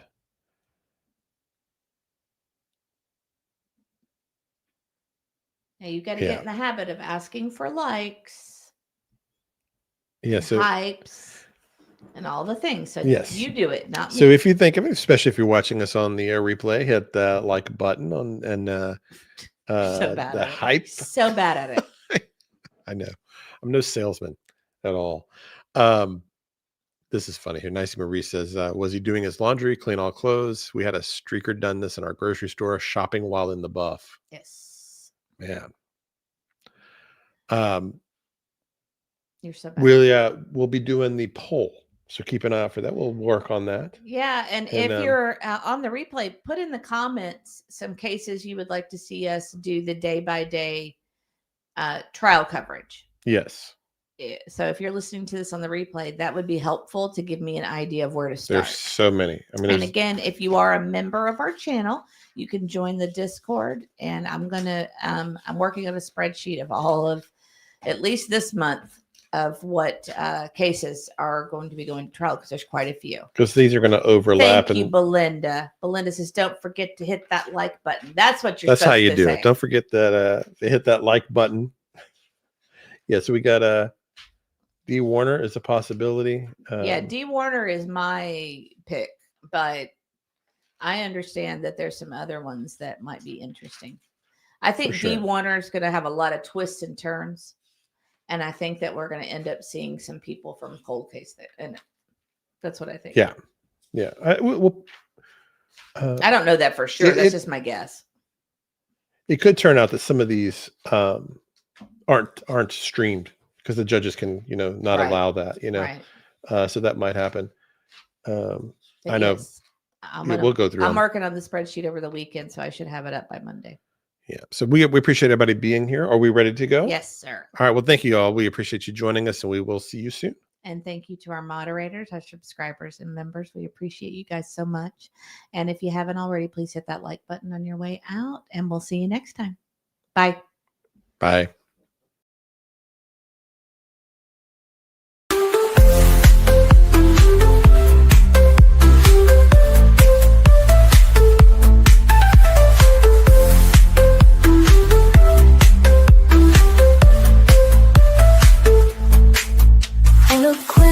Intelligent, keeping the missing relevant with Mr. E, Mrs. E. Let's not forget the sweet and E, and of course the best Grandy, unraveling these mysteries. Stay a while and share your thoughts. Help us break down this mystery. Grab a seat, we guarantee you're in wonderful company, unraveling these mysteries with Mr. and Mrs. E.